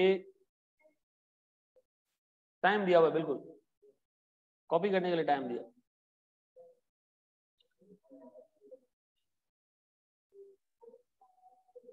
अच्छा देखो, एक चीज मैं तमाम लोगों से कहता हूं कि जब एक टीचर पढ़ा रहा होता है ना तो उसने एक चीज रिकॉर्ड करा ली है, उसे एक एसेट बन चुका है, ठीक है। अब टीचर के पास दो ऑप्शन होते हैं, या तो वो करे ये कि वही बार बार आके लाइव पढ़ाता रहे, ठीक है, या वो ये करे कि यार ये टाइम जो क्लासेस का होता है इस पे भरपूर तरीके से उसी एसेट के ऊपर मजीद चीजें ऐड कर, ठीक है। ये दो दो अप्रोचेज होती है। अब शुरू में होता है कि बच्चे आते हैं रिकॉर्डेड लेक्चर लाइव क्लास में, जैसे अभी एफएफआर हमने शुरू किया, पहले क्लास में 100 से ऊपर बच्चा, ठीक है, फिर अगली क्लास में 15-16 बच्चा, फिर अगली क्लास में 11 बच्चा, फिर उसकी अगली क्लास में 8 बच्चा। जब 8 हो गया मैंने कहा भाई तुम लोग 8 भी घर पे पढ़ लो, मैं तुम लोगों को अच्छे क्वालिटी रिकॉर्डेड लेक्चर्स दे देता हूँ जिसमें सारी चीजें कवर्ड हो और मैं तुम्हें बाकी की चीजें भी ओवर एंड अबव करा दूंगा इसके। तो तुम लोग आओ, 8 बच्चे आए, वही चीज में जो रिकॉर्डेड है वो दोबारा कराऊं, इससे बेहतर है आपको मैं वो करके दे दूंगा, कर्टेल करके दे दूंगा और मैं उस पर और वैल्यू एडिशन कर दूंगा, तुम्हारे काम आ जाए। अच्छा वो गायब हो गए बच्चे, अब उस पर ये कि और ज्यादा काम करने का टाइम मिल गया। ठीक है जी। सो ऑलरेडी FFR पे काफी काम हुआ, उस पर सारे पास पेपर्स भी सॉल्व करके उसमें लगाए हुए, लेकिन मजीद उस पर काम कर लेंगे। लेकिन BFD पे इस दफा बहुत काम करना है, ठीक है। और इस दफा BFD पे हद से ज्यादा काम इसलिए भी करना है कि एक पेपर का पैटर्न इस तरह है। दूसरा मैं ये चाहता हूँ कि यार जब अभी आप ये BFD का पेपर दे दो ना, तो MSA 2 के लिए आपको ज्यादा तैयारी नहीं करना पड़े, ठीक है ना। उसके अच्छी खासी चीजें ऐसी हैं जो BFD का पेपर, FFR का पेपर अगर तुम उठाओ ना, तो MSA 1 में अभी करंटली 70% MSA 1 में FFR आ रहा है। पहले उल्टा होता था, पहले कोई 50-50 का रेशियो होता था ऑडिट और FR का, अब उसमें 70% FR आ रहा है, 30% ऑडिट आ रहा है, और वो ऑडिट के भी कुछ गिने चुने एरियाज ही आ रहे हैं। BFD में और SPM में ये था कि SPM और BFD था 50-50 मार्क्स का, अभी आप उठाओ तो 65 मार्क्स के करीब जो है वो BFD की चीजें पूछता है, ठीक है जी। और फिर वो तकरीबन 35 मार्क्स SPM ऐसे पूछता है जो उसी BFD से कनेक्टेड होते हैं, ठीक है जी। तो एक अच्छा बैलेंस पेपर बन गया उसका भी, तो आपको जरा ठीक ठाक जो है वो उसमें भी जो है वो हेल्प हो जाएगी। बड़े हम आगे दोस्त। अच्छा जी मेरे बच्चों, जरा एक छोटा सा कॉन्सेप्ट हम देखते हैं जनाब, प्लीज बोर्ड पे देखना। मुझे एक बात बताएं सर, मेरे पास एक प्रोजेक्ट है, ठीक है, ये मैं हूं, ये एक बैंक है, ये एक प्रोजेक्ट है। प्रोजेक्ट क्या हो सकता है सर? प्रोजेक्ट का मतलब क्या होता है? मिसाल के तौर पर सर मुझे एक ठेला खोलने का मौका मिल रहा है, जिसको मैं 4 साल चलाऊंगा, ठेले पे मैं सर छोले बेचूंगा और इंशाल्लाह पैसे मिलेंगे। प्रोजेक्ट तो ये भी है, प्रोजेक्ट ये भी है कि मैं एक बस चलाना शुरू कर दूं सर, किसी भी कोई भी मेन रोड की बस उठा लूं मैं, वो चलाना शुरू कर दूं, ये भी क्या है सर? एक प्रोजेक्ट है। 4-5 साल में सर बस खत्म हो जाएगी। प्रोजेक्ट तो ये भी है कि मैं कॉलेज खोल लूं CA का, प्रोजेक्ट तो ये भी है कि मैं एक A-levels का कॉलेज खोल लूं। यानी कोई भी प्रॉफिटेबल वेंचर जो एक लिमिटेड लाइफ का हो, वो क्या कहलाएगा? हमारा प्रोजेक्ट कहलाएगा। मुझे सर एक प्रोजेक्ट नजर आया, इस प्रोजेक्ट में अगर मैं आज 1000 रुपए इन्वेस्ट कर दूं ना, टाइम 0 पे, कब? आज 1000 रुपए इन्वेस्ट कर दूं, तो मुझे सर टाइम 1 पे, टाइम 2 पे, टाइम 3 के ऊपर सर 500, 600 और 300 रुपए रिसीव हो जाएंगे। 1000 रुपए इन्वेस्ट करूंगा ना, कितने कितने पैसे मिल जाएंगे? 500, 600 और 300, ये मुझे मिलेंगे अगर मैं इस प्रोजेक्ट में पैसे डालता हूं सर। गौर से सुनिएगा दोस्त, मेरे पास 1 रुपया भी नहीं है, मैं जाता हूं सर एक बैंक के पास, मैं कह रहा हूं भैया मुझे पैसे चाहिए, मैं इस पर्टिकुलर प्रोजेक्ट में पैसे इन्वेस्ट करना चाह रहा हूं। बैंक ने कहा ठीक है, हम आपको पैसे देंगे 10% रेट। किस रेट पे? 10% रेट पे। बताओ ये पैसा अगर मैं बैंक से लेता हूं तो मेरा कॉस्ट ऑफ मनी कितना है? 10%। अब मैं आता हूं, मैं ये सोच रहा हूं कि मैं इस प्रोजेक्ट में पैसे डालूं या ना डालूं। तो 2 तरीके हैं, या तो आप इस प्रोजेक्ट का IRR निकाल लें, जो हमने थोड़ा सा आगे जाके सीखना है, और कंपेयर कर लें उसको 10% से, चेक करें प्रोजेक्ट आपको ज्यादा रिटर्न दे रहा है या नहीं दे रहा। दूसरा तरीका क्या है कि आप जाएं इस प्रोजेक्ट की NPV निकाल लें। क्या निकाल लें? आपको ये पता चल जाएगा, अगर NPV पॉजिटिव हुई तो आपको पता चल जाएगा कि ये प्रोजेक्ट आपको एक इंटरेस्ट कवर करने के बाद एक पॉजिटिव रिटर्न दे रहा है। ऐसा निकालते हैं सर इसकी NPV, निकालते हैं इसकी NPV। देखें जरा सर प्लीज बोर्ड पे। सर मेरे पास ईयर 0, 1, 2 और 3, सर मेरे पास कैश फ्लोज 1000, 500, 600 और 300। मेरे बच्चों इसकी प्रेजेंट वैल्यू किस रेट से? 10% रेट से। कितना जी?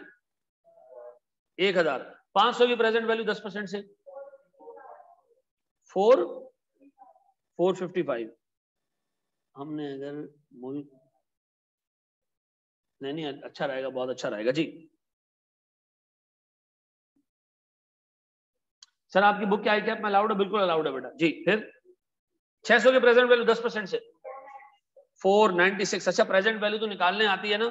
क्या मुझे ये समझाने की जरूरत है कि 500 की प्रेजेंट वैल्यू निकालने के लिए 1 + 10% रेज़ टू पावर 1 आएगा, ऐसा?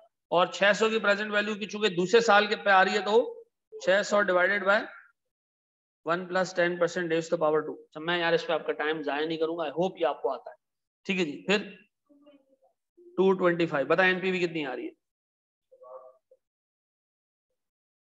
कितनी? 170। पक्का? एनपीवी 176 है। कोई एक्सप्लेन करेगा व्हाट इज 176? किसका प्रॉफिट? बैंक का या मेरा? मेरा। तो इसमें बैंक को क्या रिसीव हुआ? मतलब आप ये कह रहे हो कि इंटरेस्ट देने के बाद ये 176 का प्रॉफिट आ रहा है, ऐसा कह रहे हो? सर बिल्कुल सही कह रहे हो। 176 रुपए का प्रॉफिट कौन कमा रहा है? इन्वेस्टर कमा रहा है। कब? प्रोजेक्ट के एंड में, बीच में, कब? आज की टर्म्स में ये 176 है, आज की टर्म्स में। सर लेकिन एनपीवी तो एंड में जाके मिलेगी। नहीं, ये आज की टर्म्स में भी आपको मिल सकती है। कैसे? सुनना, मैं आज बैंक के पास गया, मैंने कहा ए प्यारे बैंक, आप मुझे ना गौर से सुनना, आप मुझे 1176 रुपए का लोन दे दो। कितने का?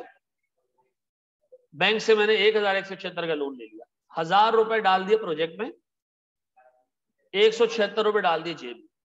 मैंने कहा ये एनपीवी है ना, एनपीवी का मतलब होता है नेट और उसके बाद पी आ रहा है प्रेजेंट, तो ये आज की वैल्यू है, तो मैं इस बेनिफिट को आज ही एंजॉय करना चाहता हूं। तो मैंने 176 रुपए जेब में डाले और मैं चला गया दोस्तों में पार्टी करने के लिए। 1000 रुपए का क्या किया मैंने? प्रोजेक्ट में डाल दिया। अब सुनो, बैंक का लोन कितना हमारे ऊपर? 1176। अब सुनना जरा दोस्त, गौर से सुनना। बैंक ने लोन दिया, बैंक भी भूल गया, हम भी भूल गए। हमने उस रात बड़ी पार्टी की 176 रुपए पे। एक साल बाद हमें बैंक से कॉल आता है, भाई सूद देना है इसके ऊपर। क्या देना है? इंटरेस्ट देना है। मैंने कहा कितना जी? उसने कहा जी 10%। ये हो गया 118। भाई आपका लोन हो गया 1176 प्लस 118, तो कुछ पैसे दे रहे हैं आप? मैंने कहा रुके। अच्छा, मैं मोटरसाइकिल लेके चला गया प्रोजेक्ट के पास। सर कितने पैसे ले गया वहां से? 500 रुपए। ये मैंने क्या किया? बैंक को मैंने 500 रुपए क्या कर दिए? वापस कर दिए। मेरे बच्चों मुझे बताओ, मेरे पास क्लोजिंग बैलेंस कितना आ रहा है? 790। सर मेरे पास 794 का आ गया ओपनिंग बैलेंस अगले साल का। अब इस पे लगा सर सूद, कितने का? 79 का, 10% के हिसाब से। ऐसा? फिर हम गए सर प्रोजेक्ट के पास, कितने पैसे निकाल के आए? 600। सर ये हमने दे दिए बैंक को, कितना रह गया? This plus this minus this, कितना? 270। सर फिर हम गए बैंक के पास, हमने कहा भाई ये 600 रुपए ले लो। सर इस पे अगले साल फिर सूद लगा, कितने का? 27 का। अब बताओ, मैं फिर प्रोजेक्ट के पास गया, कितने पैसे लेके आया? 300 रुपए। अब बताओ सर मेरे पास ये लोन क्या हो गया? बताओ, मैंने अपने 176 रुपए किस दिन एंजॉय किए? पहले दिन एंजॉय किए। ऐसा? बैंक ने क्या कमाया? इसको सूद कमाया। कितना? ना टोटल करो, कितना कमाया बैंक ने? 220। अच्छा सुनो, बैंक ने दिए थे 1000, कितने दिए थे? 3 सालों में हमारी टोटल कलेक्शन कितनी हुई है? टोटल 500, 600, 300, कितने? 1400 रुपए। कितने रुपए की टोटल इनकम हुई है? 400 रुपए में से 176 रुपए तो मैं ले गया था शुरू में, और 224 रुपए किसने एंजॉय किए? बैंक ने एंजॉय किए। ऐसा? तो मुझे एक बात बताओ, पॉजिटिव एनपीवी आपको क्या बता रहा होता है? फाइनेंसर्स के पैसे, फाइनेंसर्स का रिटर्न देने के बाद जो एडिशनल बचेगा, हमें कितना है, हमें कितना बच रहा है, वो हमारा क्या है सर? एनपीवी। ये बात समझ आती है? फाइनेंसर्स को पैसे देने के बाद जो हमें रिटर्न मिल रहा है वो क्या है? हमारा एनपीवी। अब मुझे एक बात बताओ सर, गौर सुनना। बैंक ऊपर जाओ दोबारा। सर अगर हम किसी प्रोजेक्ट को अप्रेस करने जाते हैं, इस एग्जांपल में हमारा टारगेट क्या होता है? ये परसेंटेज कमाना। अगर मैं इस रेट से किसी प्रोजेक्ट के कैश फ्लोस को डिस्काउंट करूं और एनपीवी पॉजिटिव आए, तो हम उसको क्या कहेंगे? कि शेयर होल्डर और डेट होल्डर को उनका रिक्वायर्ड रेट देने के बाद ये मजीद बचा, तो पॉजिटिव एनपीवी का मतलब क्या है? शेयर होल्डर ने सिर्फ पॉजिटिव एनपीवी कमाई? नहीं, शेयर होल्डर ने अपना रिक्वायर्ड रिटर्न कमाने के अलावा ये ओवर एंड अबव कमाया। ऐसा? तो बताओ, पॉजिटिव एनपीवी अगर किसी प्रोजेक्ट में हो तो हम क्या कहेंगे? बस शेयर होल्डर ने यही कमाया? नहीं सर, शेयर होल्डर ने क्या कमाया होता है? शेयर होल्डर ने अपना ओरिजिनल रिटर्न, जो रिक्वायर्ड रिटर्न होता है, वो भी कमाया, और साथ में क्या किया? ओवर एंड अबव रिटर्न भी कमाया। ये बात भेजे में बैठती है सर? ये बात समझ आती है? ऐसा है? अब मुझे एक बात बताओ, अगर मैंने ये देखना है कि कंपनी अपना टारगेट रिटर्न कमा रही है, टारगेट कॉस्ट पूरी कर रही है, जो कंपनी की कॉस्ट ऑफ कैपिटल है वो पूरा कर रहा है, तो आसान तरीका क्या है कि आप जिन प्रोजेक्ट्स में पैसे डाल रहे हैं उनकी क्या निकालना है, एनपीवी निकालना है। अगर एनपीवी पॉजिटिव आती है तो पैसा प्रोजेक्ट में इन्वेस्ट कर दो, नेगेटिव आती है तो पैसा इन्वेस्ट, जीरो आती है तो जीरो एनपीवी पे कंपनी के शेयर होल्डर डेट होल्डर क्या कमाएंगे, अपना रिक्वायर्ड रिटर्न ही कमाएंगे और कुछ भी नहीं कमाएंगे। ऐसा अपना रिक्वायर्ड रिटर्न तब भी कमा के जाएंगे। क्या चीज, कंपनी क्या है इटसेल्फ, कुछ है या कंपनी फाइनेंसर्स की कलेक्शन है और क्या है? ठीक है जी, ऐसा है सर। सर ये अगर आप कॉपी कर लें सर,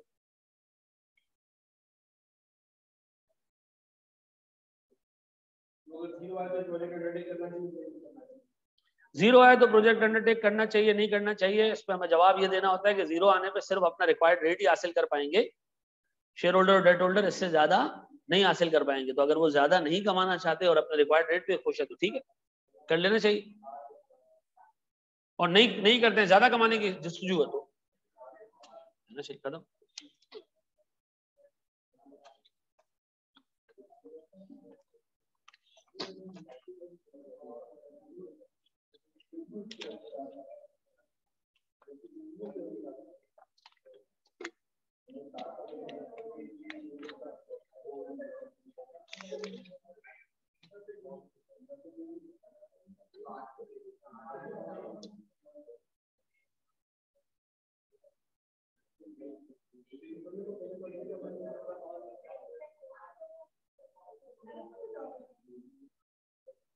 बढ़े आगे हम,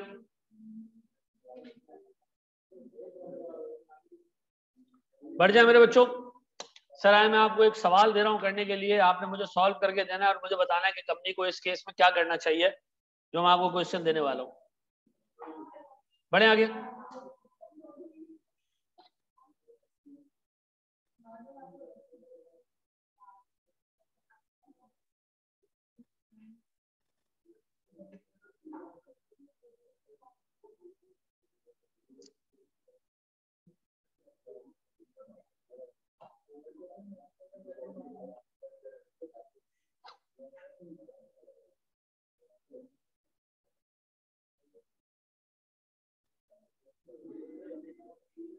शाबाश सर, मैं सवाल को रीड कर रहा हूं, आप देख लें सर, ये हमारी किताब का क्वेश्चन है, पहला क्वेश्चन है, मैं इसको रीड कर रहा हूं, करूं रीड इसको। ये कह रहे हैं जनाब ARM limited has the following capital structure. Capital structure का मतलब क्या होता है? वेरी गुड सर, हमारा इक्विटी कितनी है, हमारी डेट कितनी है? सर ये हमारा कैपिटल स्ट्रक्चर है। सर इक्विटी होल्डर 20% का रिटर्न मांग रहे हैं, डेट होल्डर 12.5% का रिटर्न मांग रहे हैं, इससे हम क्या निकाल लेंगे अपना weighted average cost of capital या कॉस्ट ऑफ कैपिटल। और फिर हमारे सामने तीन प्रोजेक्ट्स, इन तीनों में से किन प्रोजेक्ट्स में पैसा इन्वेस्ट करना चाहिए, किन में नहीं, कैसे असेस करूं? दो तरीके, या तो एनपीवी निकाल लो, अगर पॉजिटिव है तो इन्वेस्ट करो, नहीं है तो ना करो। और अगर सर अगर आप एक काम और कर लें, या तो आप इनका IRR निकाल लें, जो अभी तक हमने नहीं सीखा। तो सर आप एक काम करें, सर बताएं इनमें से किन प्रोजेक्ट्स में पैसे डालें और किन में नहीं डालें। आपके पास सर 5 मिनट है, शाबाश।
अस्सलाम वालेकुम ताहा।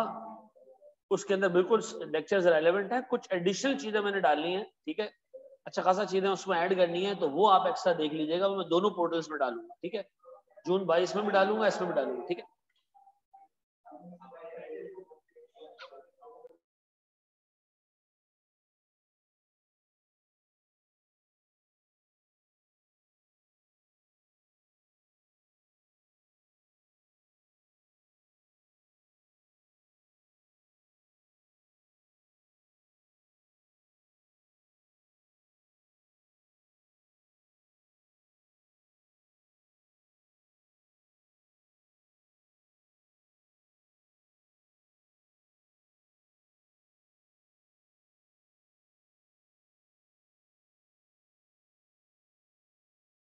कितना आ रहा है बैक इसका?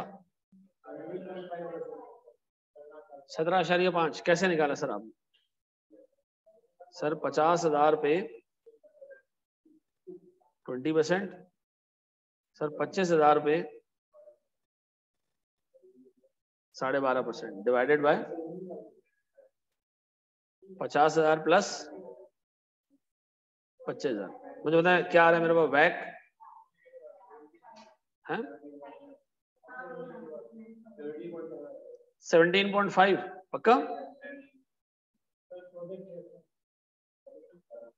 सर हमें तमाम प्रोजेक्ट से 17.5% का रिटर्न अब जनरेट करना है, नहीं होगा किसी से तो मुझे उसको क्या करना चाहिए? मना कर देना चाहिए, नहीं इन्वेस्ट करना चाहिए उसमें। मैं उठाता हूं सर इसी चक्कर में प्रोजेक्ट ए को, मैं उठाता हूं। प्रोजेक्ट ए पे सर मेरे पास जो कैश फ्लोज आ रहे हैं, ईयर 0 है, 1 है, 2 है और 3 है। सर मेरे पास जो प्रोजेक्ट ए के कैश फ्लोज हैं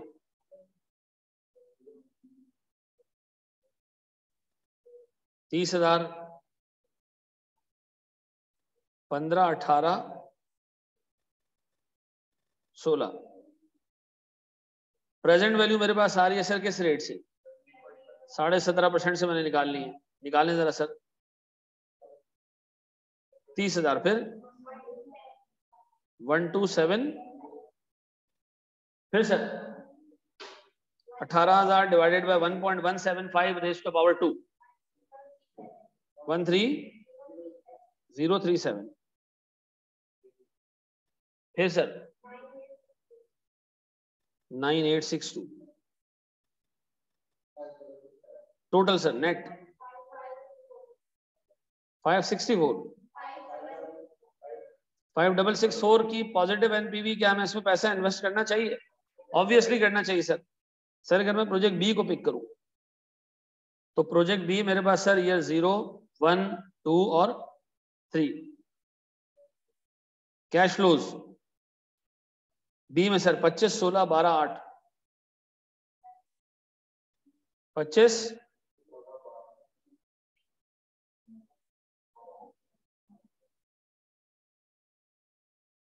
सर मेरे पास एनपीवी किस रेट से? 17.5% से जी सर 25,000। फिर प्रेजेंट, फिर जी 869 कितना जी?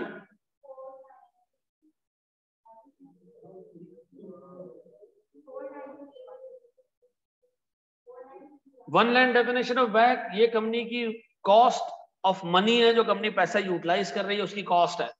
तो कंपनी को जैसे कोई बिल्डिंग अगर किराए पे ले तो किराया देना पड़ता है, तो इस पैसे का भी किराया है।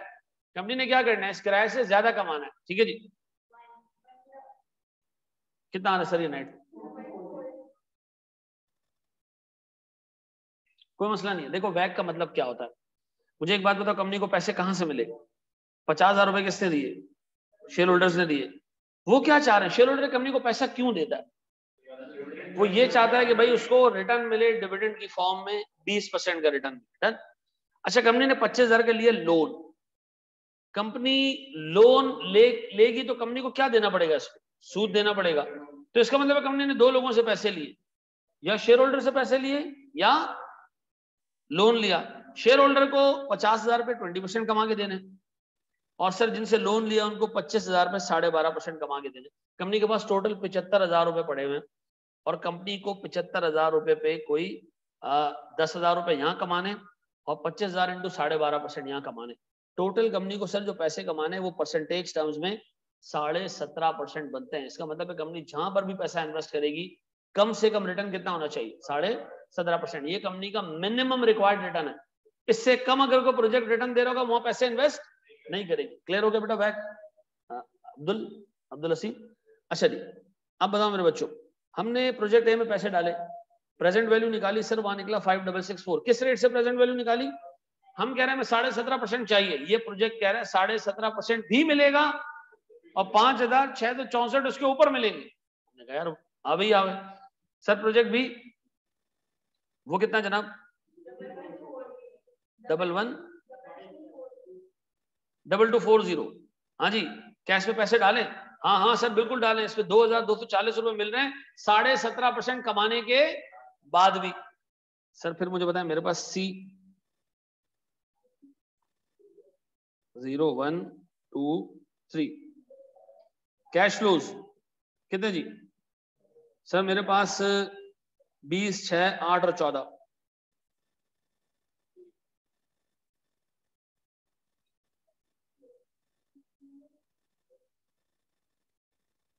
प्रेजेंट वैल्यू निकालने सर इसकी किस रेट से? साढ़े कितना?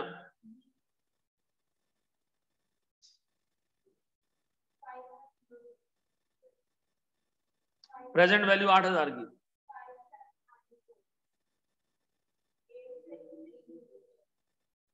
अब बताओ सर प्रेजेंट वैल्यू क्या आ रही है? एनपीवी -470। नहीं सर, यहां पर पैसे डालने की जरूरत नहीं है क्योंकि यहां आप अपनी कॉस्ट भी कवर नहीं कर पा रहे हो। आपने जो पैसा अवाम नास से लिया है 17.5% के ऊपर, आप इस प्रोजेक्ट में 17.5% कवर नहीं कर पा रहे हो, तो यहां पर पैसा इन्वेस्ट करने की जरूरत नहीं है। अब बताएं कंपनी का पहला ऑब्जेक्टिव, सोल ऑब्जेक्टिव क्या है? सर कंपनी एटलीस्ट अपनी इन्वेस्टमेंट्स पे वैक से यानी कॉस्ट ऑफ कैपिटल से ज्यादा रिटर्न जनरेट करे। ऐसा ये बात भेजे में बैठती है सर? बड़े जी एक स्टेप आगे, किसी ने कॉपी वॉपी तो नहीं करना ही है? पक्का?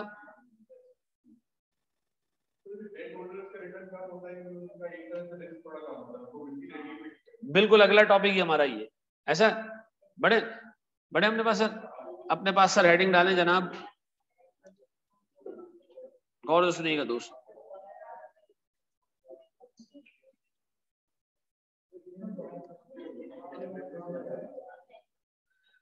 अच्छा जी मेरे बच्चों प्लीज अच्छे तरीके से इसको देखना बोर्ड पे। इसके बाद क्लास खत्म हो जाएगी, यही बैठे रहना, पूरा टाइम बातें करते रहना, ठीक है? अभी थोड़ा सा फोकस बाजीद आपसे भी। सर रिस्क प्रीमियम गौर से देखना दोस्त। सर मिसाल के तौर पे हमजा के पास कोई 10 करोड़ रुपए की अमाउंट है। हमजा के अब्बा ने कहा कि भाई 10 करोड़ रुपए लो, जहां पैसा इन्वेस्ट करना है करो, ये तुम्हारा हमारी जायदाद में हिस्सा है, ठीक है जी। हमजा 10 करोड़ रुपए लेके पहुंचा एक इन्वेस्टमेंट एडवाइजर के पास। ये कौन होता है? ये बंदा कौन होता है? आपको गाइड करता है कि पैसे कहाँ इन्वेस्ट करने हैं। हमजा ने कहा यार मैं अपने पैसे इन्वेस्ट करना चाहता हूँ, ये मुझे टोटल अब्बा की जायदाद से मिला है। तो उससे हमजा को कहा यार देखो दो मामला आता है, एक है रिस्क, एक है रिटर्न। हमजा ने कहा यार मैं ना रिस्क नहीं लेना चाहता, अब्बा ने बड़ी मेहनत से पैसा कमाया है, मैं इसको ऐसे जाया नहीं करना चाहता। इन्वेस्टमेंट एडवाइजर ने कहा आप गवर्नमेंट बॉन्ड्स में पैसा डाल दें। किस में पैसा डाल दें? गवर्नमेंट बॉन्ड्स में। तो हमजा ने पूछा गवर्नमेंट बॉन्ड्स में क्या फायदा?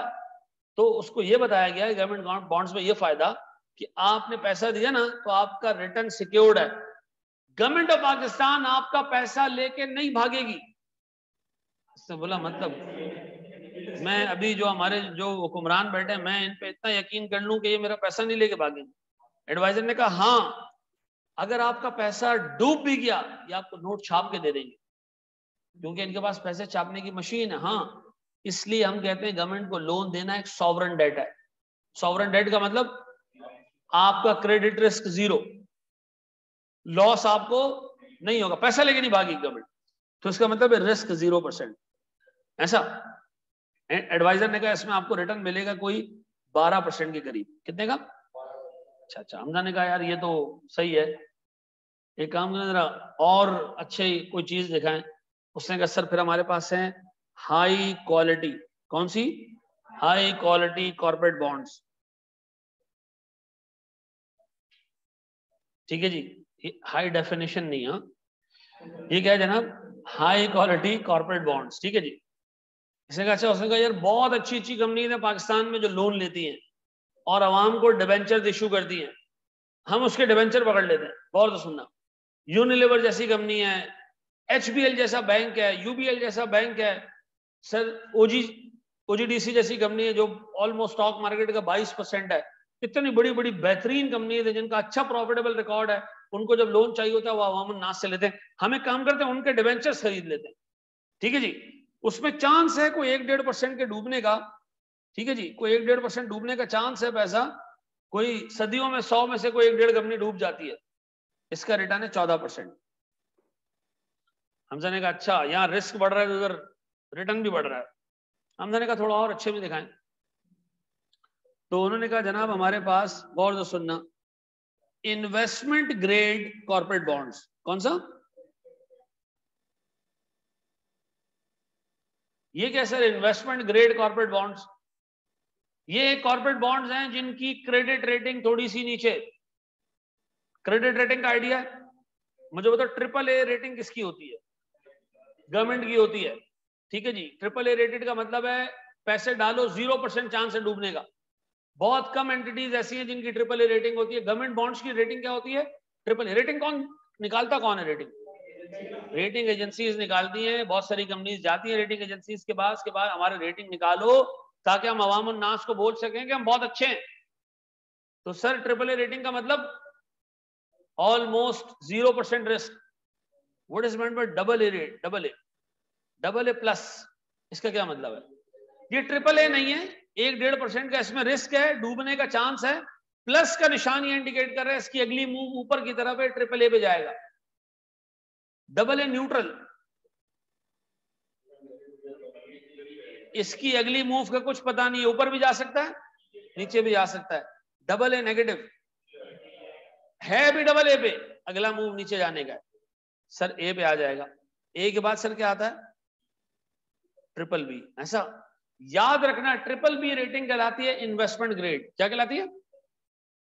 यहां से लेके यहां तक के बॉन्ड्स में इन्वेस्ट करना सही बात है, लॉजिकल बात है। डूबने के 2-2.5% चांस होते हैं, लेकिन अच्छे बॉन्ड्स हैं ये। ठीक है जी, गौर सुनना, इसमें डूबने का चांस 2 से 2.5% है, रिटर्न 15% मिल जाएगा। ठीक है जी। ये कौन से बॉन्ड्स हैं? BBB bond. सबसे अच्छे बॉन्ड्स कौन थे जिसमें डूबने का कोई चांस नहीं था?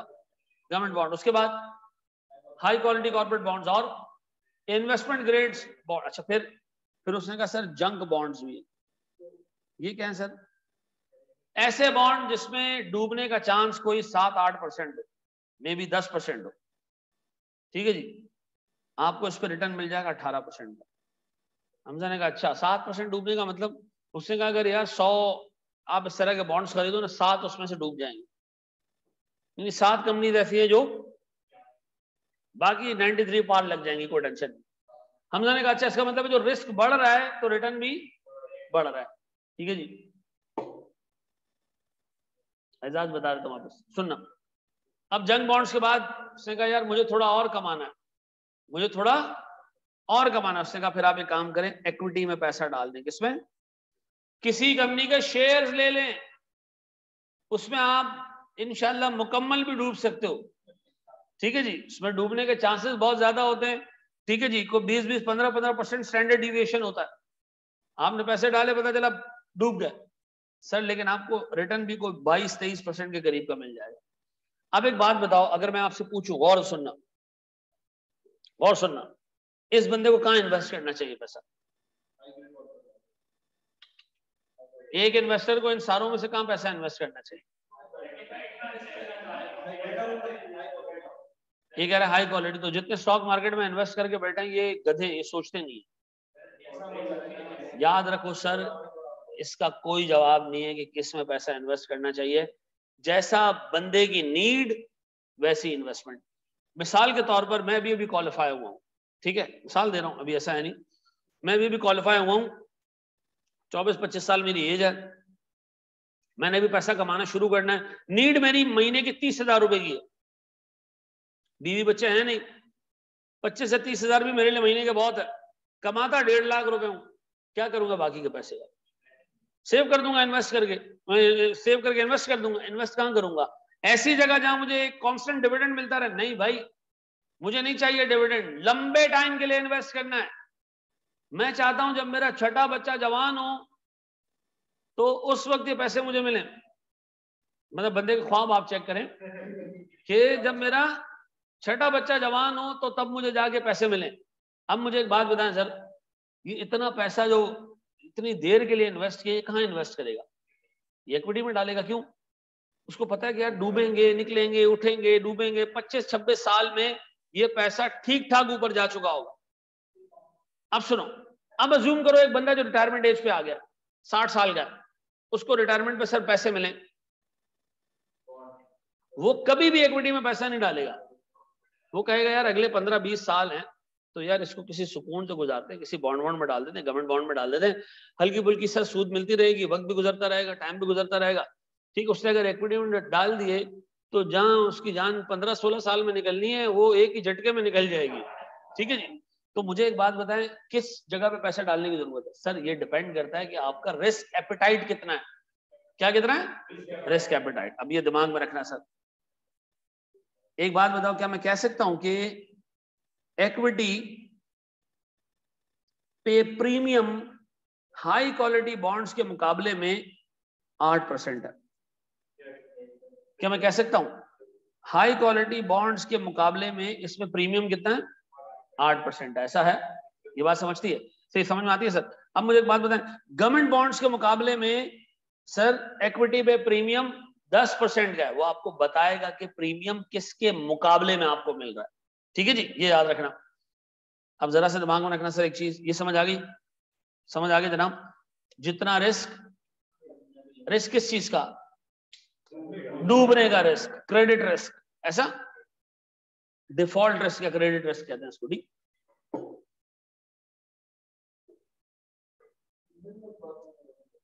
अच्छा, स्टॉक मार्केट में इन्वेस्ट करके पछता रहा हूं जी। माशाल्लाह माशाल्लाह माशाल्लाह, थैंक यू। चलो जी, बोर्ड पे देखें दोस्त, ये फिजिकल टाइम का बच्चा लग रहा है। नहीं, मैं आपको बताऊं हालात ऐसे चल रहे हैं कि अभी दोपहर में एक बच्चा आया, उसने फीस भी पे की, सर वो FFR BFD पढ़ रहा हूँ। मैंने कहा अच्छा। मैंने कहा पहली दफा आप ARTT आए हो? सर ARTT भी पहली दफा आया हूँ, आपको हमेशा जो है ना वो 2 की स्पीड पे सुना है, पहली दफा 1 की स्पीड पे देख रहा हूँ आपको। ठीक है जी। मैंने कहा चलो अच्छा यार। मैंने कहा देखो ये टाइम है कि यार मैं जानता ही नहीं हूँ ये बच्चा मेरा स्टूडेंट। मैंने कहा क्या क्या पढ़ा मुझसे? सर FAR 1 पढ़ा था, कॉस्टिंग पढ़ी थी, FAR 2 का जो है वो 2-3 टॉपिक पढ़े, आपसे जो है वो ऑडिट पढ़ा। वाह भाई जबरदस्त, बेहतरीन जा रहे हो, हमें पता ही नहीं है ये बच्चा है। पहले तो यार ये बच्चा होता था, एक बच्चे को मैं जानता था, अच्छा खासे लोगों को मैं जानता था, एटलीस्ट शक्ल देखी हुई होती, क्या ये अपना स्टूडेंट है, ये अपना स्टूडेंट है, कहीं मिल जाए दुआ सलाम। अब तो यकीन करो हमारी कोई प्राइवेट लाइफ ही नहीं रही। आप सोचो, आप किसी को लेके घूम रहे हो, हम सामने बंदा सर है, तो एक रिस्क है। अच्छा जी सर, रिस्क प्रीमियम एक दफा फिर बता दें। देखो रिस्क प्रीमियम का मतलब क्या है? जैसे एक बंदा गवर्नमेंट बॉन्ड्स में पैसे इन्वेस्ट करे, क्या रिटर्न मिल रहा है?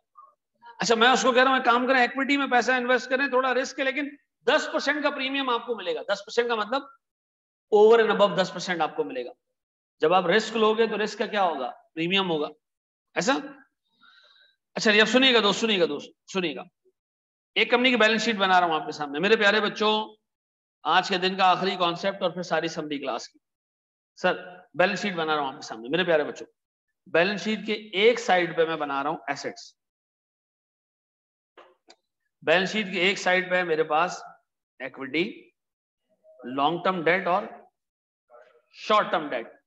बोर्ड में लिखना। मुझे बताओ, इस बंदे ने 100 रुपए दिए कंपनी को, इसने से 25 रुपए दिए कंपनी को, इसने 8 रुपए दिए कंपनी को। कंपनी के पास टोटल कितने पैसे पड़े हुए? 133 रुपीज के एसेट्स हैं, ये कंपनी के पास पड़े हुए। मेरे प्यारे बच्चों गौर से देखना, सर 100 रुपए की जो इक्विटी है ये कंपनी के शेयर होल्डर्स ने कंपनी को दी है, क्या सोच के दिए? कंपनी को इस पे रिटर्न मिलेगा, सॉरी शेयर होल्डर्स को इस पे रिटर्न मिलेगा किस फॉर्म में? डिविडेंड की फॉर्म में। ये जो कंपनी के पास लोन आया है ये क्या सोच के बैंक ने दिया कंपनी को? सर वो बैंक से सूद चार्ज करेगा, इंटरेस्ट चार्ज करेगा। आमतौर पे जो शॉर्ट टर्म डेटर्स होते हैं इनमें मेन चीज क्रेडिटर्स होते हैं, क्रेडिटर्स, ट्रेड क्रेडिटर्स। क्या होते हैं इनमें? Trade creditors. आमतौर पे सर ट्रेड क्रेडिटर्स पे सूद नहीं होता। आप सर किसी उधार पे सामान ले लें, सूद वूद आमतौर पे नहीं होता। पेपर में याद रखना, हमने अज्यूम करना है आमतौर पे इसमें सूद की चीज। अच्छा, इसी शॉर्ट टर्म डेट में ओडी भी हो सकता है जिसपे बहुत सारा सूद होता है, लेकिन मैं यहाँ अज्यूम कर रहा हूँ कि शॉर्ट टर्म डेट में सिर्फ क्या मौजूद है? अच्छा, इस पे हमने कोई सूद या डिविडेंड नहीं देना। ऐसा बताओ कंपनी के पास कितने सोर्सेज ऑफ फाइनेंस है? 3। इसमें से ये 2 सोर्सेज ऐसे हैं जिसपे कंपनी को कोई ना कोई रिटर्न देना है, सूद देना है।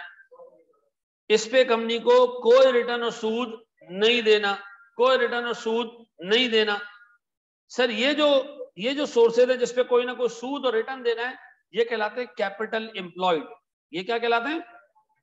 Capital employed. यानी कंपनी के पास ऐसा सोर्स ऑफ फाइनेंस जिसपे कंपनी को कोई ना कोई रिटर्न देना हो, सूद देना हो या इंटरेस्ट देना हो, ये कहलाएगा कैपिटल एम्प्लॉयड। मुझे बताओ सर जिसपे कुछ नहीं देना, जैसे ट्रेड क्रेडिटर्स हैं, ये कहलाएगी cost free source of finance. कौन सा? Cost free source of finance. ये बात भेजे में बैठती है।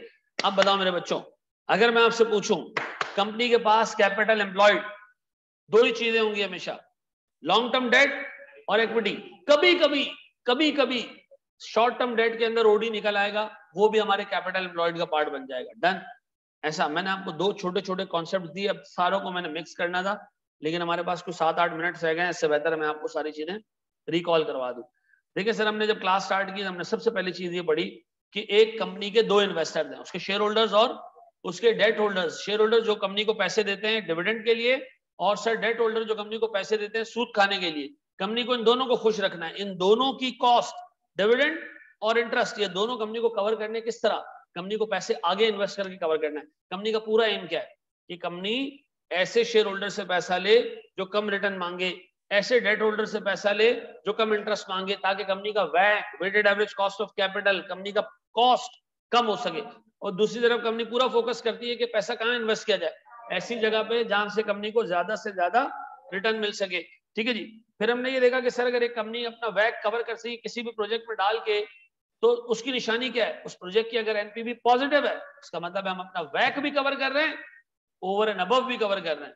एक कंपनी का वैक 17.5% था, जब हमने प्रोजेक्ट ए में पैसे डाले तो सर हमें पता चला उसकी एनपीवी पॉजिटिव है 5,664। इसका मतलब ये कि सर आप अपना कॉस्ट ऑफ कैपिटल कवर करने के बाद ये रिटर्न कमा रहे हो। ऐसा। फिर हमने बात की सर जरा रिस्क प्रीमियम पे। हमने देखा जी एक इन्वेस्टर के पास इन्वेस्ट करने के लिए कई सारे एवेन्यूज हैं। सबसे लो रिस्क एवेन्यू हमारे पास क्या है? गवर्नमेंट बॉन्ड्स, या गवर्नमेंट के जो है वो सोर्सेज, जिसमें आप जो है वो टी बिल्स कह लेते हैं, या पाकिस्तान इन्वेस्टमेंट बॉन्ड आगे हमने देखना है। गवर्नमेंट को उधार दे दो, सबसे अच्छा काम है, पैसा भी नहीं डूबेगा, सूद भी आता रहेगा। सबसे मुश्किल इन्वेस्टमेंट किसकी है? इक्विटी की है। सर अगर गवर्नमेंट बॉन्ड पे 10% का रिटर्न मिल रहा है तो बताओ सर इक्विटी पे कितने का रिटर्न मिल रहा है? 22 का। गवर्नमेंट बॉन्ड के मुकाबले में कितना प्रीमियम दे रही है इक्विटी? 10%। अगर आप देखो तो sir high quality corporate bonds के मुकाबले में सर इक्विटी कितना रिटर्न दे रही है, कितना एक्स्ट्रा रिटर्न दे रही है, कितना प्रीमियम दे रही है? 8%। फिर हमने देखा हमारे पास सर कैपिटल एम्प्लॉयड का क्या मतलब है।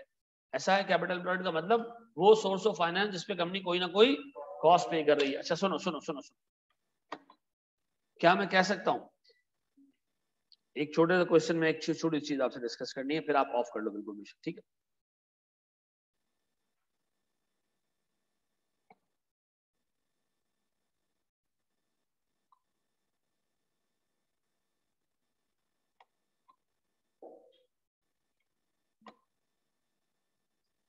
सर कंपनी का टोटल कैपिटल एम्प्लॉयड कितना है? 9 मिलियन। 9 मिलियन में क्या क्या शामिल होगा?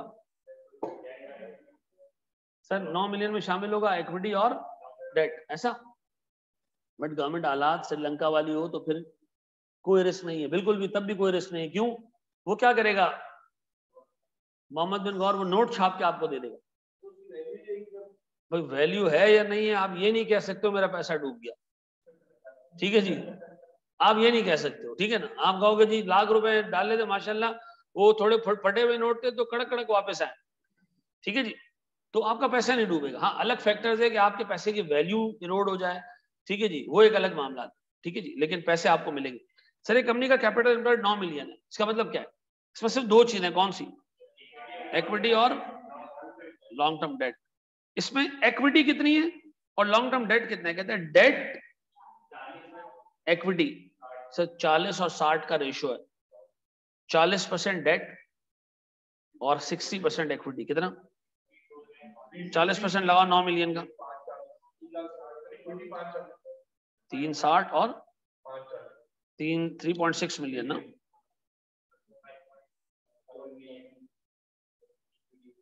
इक्विटी कितनी? 5. ये मेरे पास इक्विटी आ गई। डन। इक्विटी कंपनी को 5.4 मिलियन की मिली है, डेट कितने का मिला है? 3.6 मिलियन का। कॉस्ट ऑफ डेट कितना है? कंपनी को 10% सूद देना पड़ रहा है और वो कह रहा है प्रीमियम फॉर इक्विटी इज 5%। इसका मतलब है इक्विटी वाले को 15% देना है, 5 नहीं। प्रीमियम का मतलब है ओवर एंड अबव, ठीक है जी। कितना जी? अब बताओ, कोई आपसे पूछे कि वैग कितना है तो मैं कहूंगा जी 5.4 मिलियन पे हमने कमाई करनी है, कितने की? 15% की। और 3.6 मिलियन पे हमने कमाई करनी है, कितने की? 10% की, डिवाइडेड बाय, बताओ कंपनी का वैग कितना है सर जी?